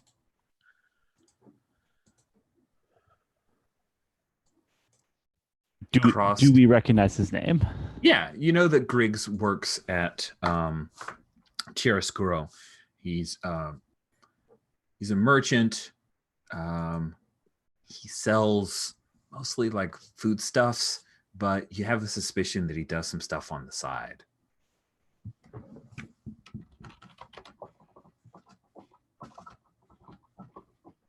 Who's on the phone? Who's on your communicator? Other Kianas. A bunch of other Kianas.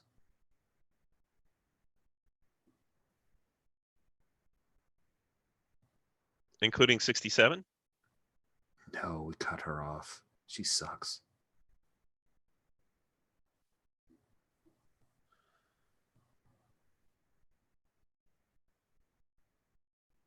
And HT's helmet kind of turns towards Bard.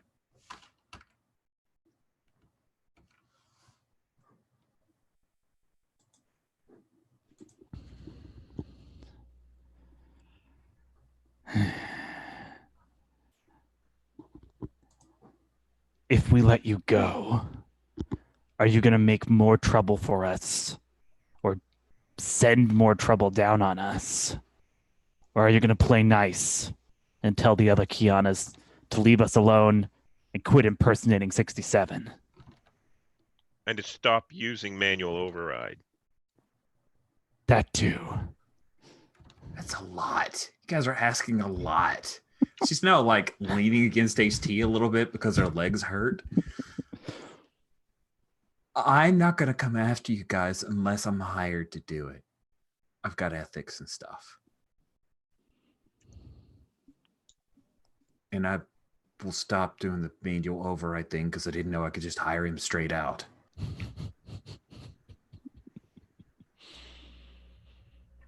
You should advertise. You're a real big guy. We could work together. So I want to read her to see if she's telling the truth. Oh, sure. Yeah. That's sharp, and my sharp is 0, and I rolled a 5. Awesome. Yeah. So go ahead and ask a question. Are you telling the truth? Yeah. She is. She's Nice. not going to act against you guys unless it's a contract. Yeah. But So she's I turn not to going to. Bard and I say we should let her go. I know the Kianas, and they're trustworthy in this situation.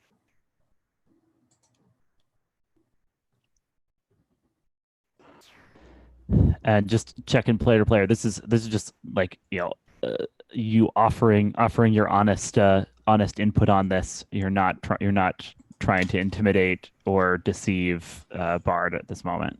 That's absolutely correct. Yeah. Yeah. Okay. Yeah. Fine. We let her go. This time.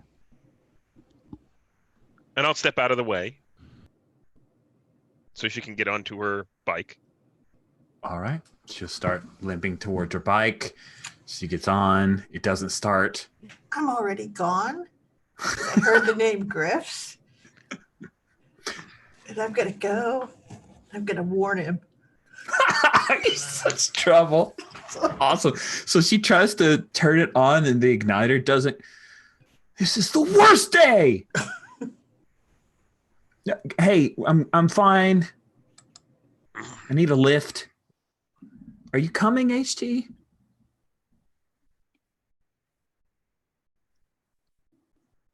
No, I'm not coming. But I asked.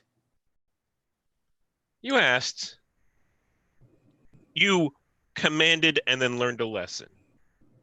Next time, you'll ask, and it'll be fine.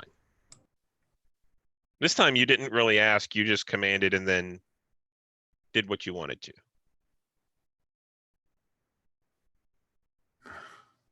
Okay. You tell the other Kianas to behave as well. Not to just come mess with us. Kianas don't behave. We're not programmed that way. I'm going to cock my weapon. So I've got this like custom big blaster rifle thing, and I chunk, and it gets bigger, right? Meaning this becomes a sniper, right? It becomes a sniper rifle. Okay. Yeah, I mean, you've rolled aggro, right? You don't need the check. Yeah. I don't think you need to roll this. She's just like, whoa, hey, big guy. I have just been shot. My work has gotten a lot harder than I anticipated. My speeder bike is fragged or something. I don't want to die. Yeah, me neither. So I'm going to walk out of here. Okay? Okay. She slides off of the speeder bike. She's still bleeding. Like there's a blood smear on the side of the speeder bike, and she's going to start limping away. Kreetha, what are you doing? Really curious what Kreetha's been doing through this whole thing, because she just like casually was going to have HT beat you up, and I was told to run by HT. oh, that's so right. Did you I run? ran right back into my med lab, and the door slammed shut. I grabbed a tea or something to calm my nerves, because that was just the way that HT said run was frightening enough that I didn't even want to be around for what happened next. I assumed Nice. that they were going to kill somebody. There's a knock on your door, or a ding dong of your little tattletale droid. Bard is back again. Bard has come back. Yeah. Okay. All right. I open the door about 3 inches. Peek out. What's going on? You're safe. We sent the other Kiana limping away. She looked really dumb, Okay. not asking anybody for help with that injury, just trying to go it alone. That was Really dumb. This is the kind of reason I stay in my med lab most of the time. You guys are crazy. Okay. Ready to go? I maybe could use some help, actually. Okay. Well, come on in. Yeah, Bard goes in. Yeah. Not the and do field medic. +2. So I got a 7. Nice. On field medic with 7. What do you get out of that? It doesn't actually heal me. It just stabilizes. Yep. Which is at 3 o'clock, but it's a thing. Doesn't hurt. The wound's still there, but it doesn't hurt. Yep. You know what? But maybe the most important thing was Bard taking the step of asking for help. I know. That's what's most important here. So, Vale, you're running towards Chiaroscuro. When Swana appears running beside you, she runs a lot more than you. I know. Why are we running? Oh, she goes, I gotta warn Grips. Well, I mean, if you got an assassin called on him, he must have done something bad. And they go, right. Oh, so we're gonna something get. bad. Okay, you're not wrong, but so we're gonna ask for money for helping him? Favors probably. Cool. Okay. Let's go. Great. So you guys take off, and you get to Griggs Loof's little. He has he's been around long enough to where he doesn't have a stall. He's actually built a permanent fixture store in Chiaroscuro, and he sells. He's like Star Wars eBay / pawn shop. So he gives credits off to people and then resells their stuff, and occasionally he's had you recondition things. So maybe that's how he knows you when you come in, and the little chime goes. And Griggs, who I've got on row 14, you can see he's got a little he's like cyborg, so he's got some cybernetics. Oh yeah, that's the other reason I really dig his cyborg stuff. So we wait until there's no other customers but Swana and I near him, and I lean over the counter and I go, "There's some assassins coming for you, Griggs. Got someone you can take over the counter?" Are you serious? Serious.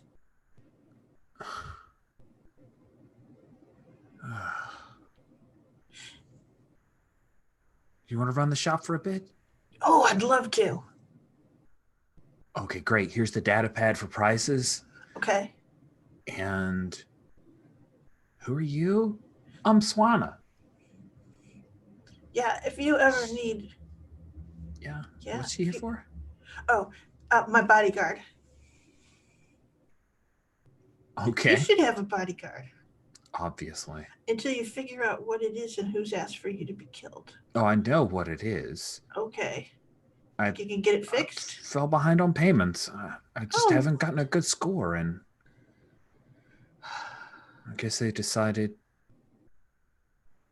I knew I shouldn't have got that life insurance. Okay. I can take over for you. Okay. You figure out how to fix this. Okay. Thanks, Vale. Sure thing.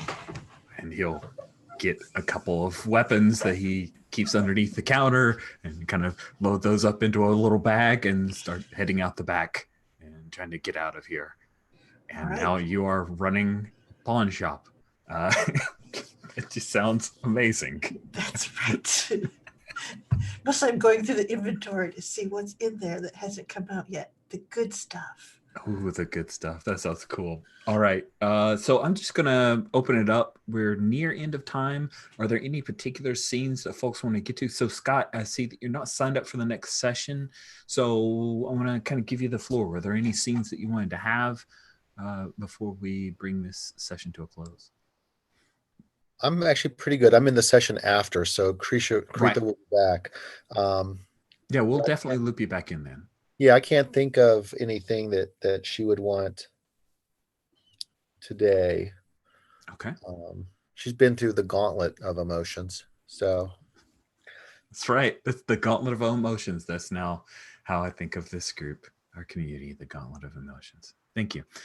So Bard, Alexi, did you have any scenes you want to hit for Bard before we wrap things up? Oh man. May as well continue the tradition of just ending every session by opening my brain to the psychic maelstrom and checking on what the wolves are up to. Sure, that's always good. So maybe even while he's getting patched up in Kretha's little med bay, he's closing his eyes and reaching out to see if he can figure out what his nemeses are up to. So I'll roll plus weird. Can I help with that? Oh, that's a good question. Yeah. You ask me how you can help, right? Yeah. How can I help with that? And just before you answer, know that I have horrible HX with everyone. So I'm just warning you.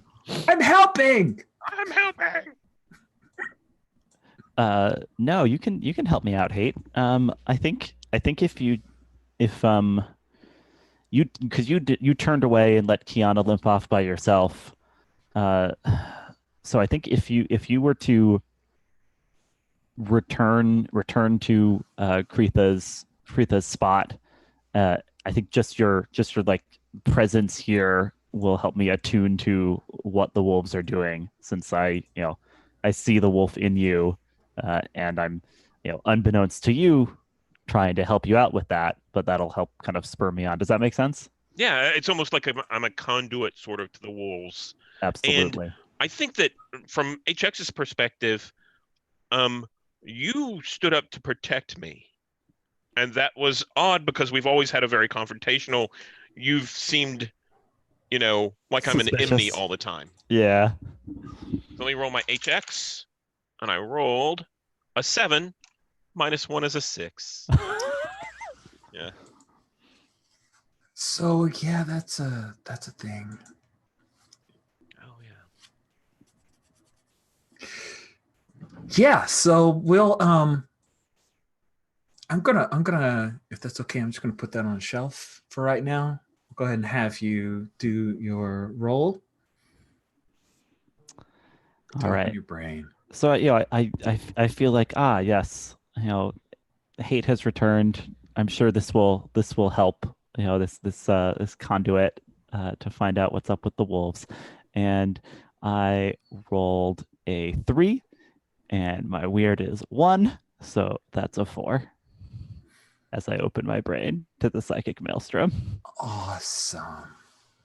So you open your brain to the psychic maelstrom. HT, I'll just go ahead and pick that up off the shelf. Both of you get the vision of the pack of angels that are floating down towards a particular pawn shop in the middle of Chiaroscuro.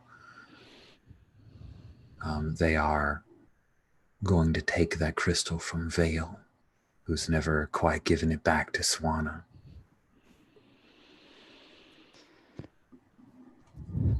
And that's where we'll end this session. So we have that HX from original 2nd edition. that is still in action here. So at the end of session, if you go session end, I've got it on moves now under standard moves. At the end of every session, choose a character who knows you better than they used to. If there's more than one, choose one at your whim. Tell that player to add +1 to their HX with you on their sheet. If it brings them to HX +4, they reset to HX +1 and therefore mark improvement. If no one knows you better, choose a character who doesn't know you as well as they thought, or choose any character at your whim. Tell that player to take -1 to their HX with you on their sheet. So we'll start off with Kretha. Who knows you better?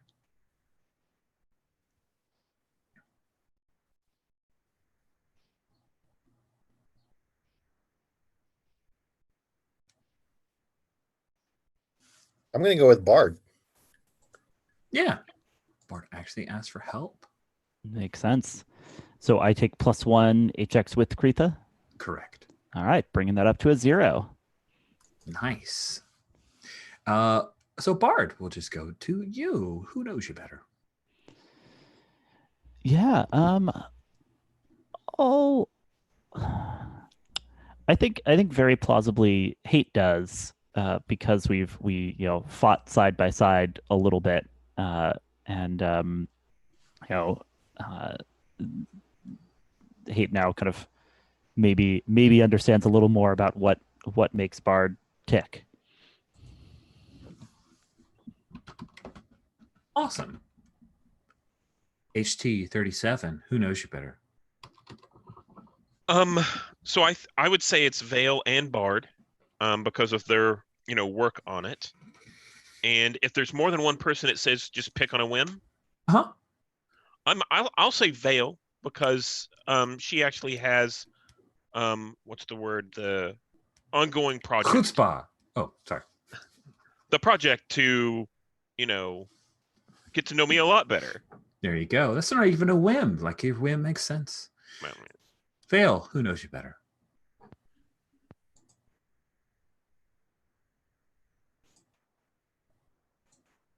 So I think that, wow, it would be Bard or Kretha. And I'm going to say Kretha just because we haven't interacted that much before. So Alrighty. +1 to the HX. Cool. All right. I am going to actually call just a quick 2-minute bio break because I've drunk 2 cups of water. And then anybody who can stick around, I'd love to do 2 stars and a wish. So we'll see you guys in 2 minutes.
I saw that puppy.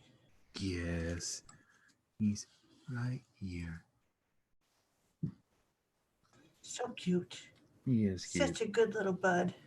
He is. He likes when he's cold in the mornings, he'll crawl underneath the blankets on our bed. And during our longer bio break, I came in and he heard me come in. So he popped his head up, but he was underneath the blanket. So it's just like a little, it was kind of funny.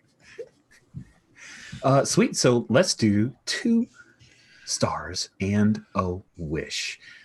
So stars are positive feedback to fellow players. You're talking about particular moments that you will cherish or remember fondly, moments that you enjoyed. And then a wish is just earmarking anything you'd like to see in future sessions, or if there were particular moments of using Apocalypse World Burned Over that where you had confusion or feedback from me as a MC still learning the trade of running the burned over version. So we'll start off with Sherry. Okay, so first star, I have to say Stephen's backstory for HT37 was awesome. I loved having essentially that chance to ask those questions and get those great answers to it. Super fun. And I'm thrilled that there's a project that I can do. I love projects.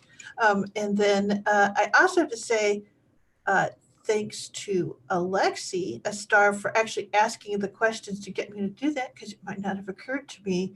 I remember that he said that HT was a wolf, but to actually ask me to figure out why he's a wolf. Awesome. So, That and of was course, really cool. it's lovely to play with you again, Scott. So I'm looking forward to the next session. All right. And what wish did you have? I think, I don't know. I'm sort of digging all of this. I liked putting myself into danger just because my eyes got so full of all of the stuff in the pawn shop that I'm like, oh yeah, that's right, assassins are coming here. So it didn't even occur to me. But no, That was funny. I really enjoyed that. So yeah. So I think if I make any wish, it's that I can keep on getting myself into sort of interesting trouble, so everyone else has lots of things to do for. Cool. There you go. Thank you. Scott, 2 stars and a wish, friend. Sure. I star to Alexi. I love the hounds thing. It was really, really cool. It added the right flavor of weird to the Star Wars universe, and really enjoyed it. And also, he did ask us all the question of if we even knew what Jedi were, which I'm glad that he did that, because I hadn't even thought about it until he asked. That was really useful. Thank you for that. And then a star to Stephen, because I love the conflicted nature of HT37, and his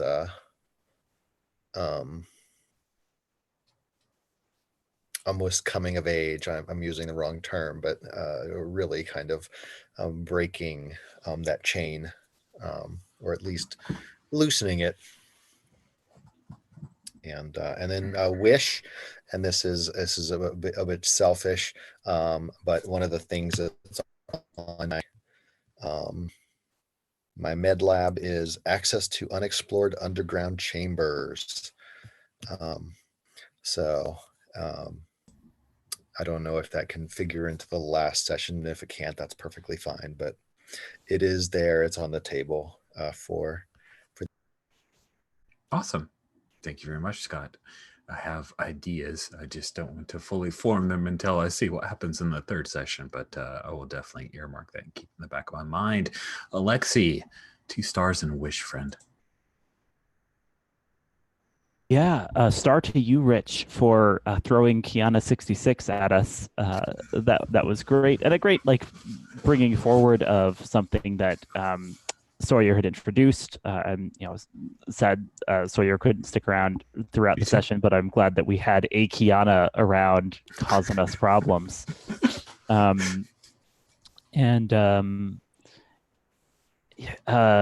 Yeah, stars to Vale for just being the most like kind-hearted Apocalypse World character, but still like getting herself and us into trouble along the way. I loved you sabotaging the speeder bike and then running ahead to warn the assassination target. It's a great move and a great setup at the end of this session. I really enjoyed that. Wish is kind of a amusing along the along the lines of a wish.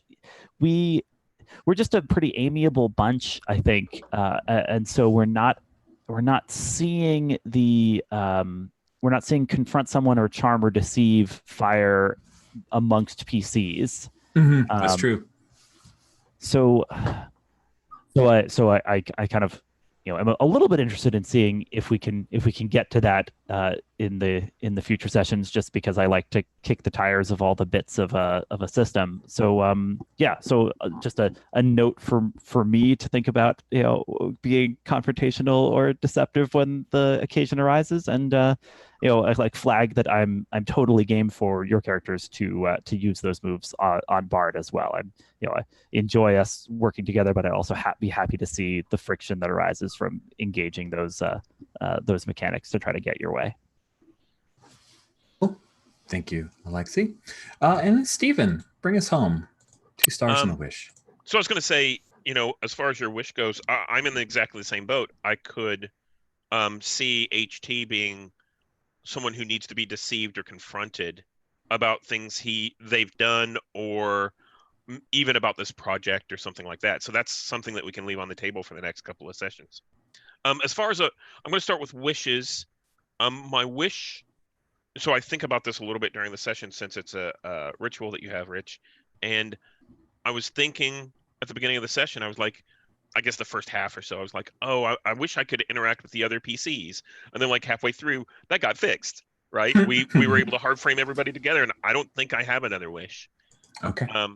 But I think that was good, bringing everyone together. As far as stars, my favorite part was when Bard and Vale had the foresight to, hey, let's see what we can do to fix this. And I think it's hard to interact with HT because of just because of how he's built and all the character's built and all of that. And it was great to be asked those questions, which was kind of hard to figure out how to do. But once they were on the table, it was great. I think and I'm going to repeat again. I think my other star is Rich for bringing Kiana into the game and keeping her present, and and I have to say the whole scene with that whole Kiana scene was great, because I wasn't sure what to do as a player, and then Bard shot her, and then Vale took her starter, and then ran off to Warner Mark, and it was like, wow, that was great. It was just a great scene. The worst day. That was really good. That was kind of what I mean, for lack of a better term, that's what I call like the doppelganger moment in a game, when the GM just presents, oh, okay, I know this isn't the player character, and seeing people play with that. Did you have anything else, Steve? I'm going to put something else out, which I started to write into the chat, but I so want to see Vale try to sell Kiana 66 her starter back. Okay, that's a great how that wish. Works. Yeah. When she gets to the shop, yes. Yeah. That's why I'll get shot. Nice. Sweet. So this was great. Thank you all so much. Scott, thanks for joining us this session. I look forward to you joining us in session 4. My wish is I wish Sawyer felt better, and I look forward to having him back in next session, which will be next week, friends, as we rejoin Star Wars Saturdays. I'll go ahead and bring this session to a close. Hey, Rich. Yeah. Ask us if you can post the session. Oh man, I was gonna hit the stop live stream, but I'll ask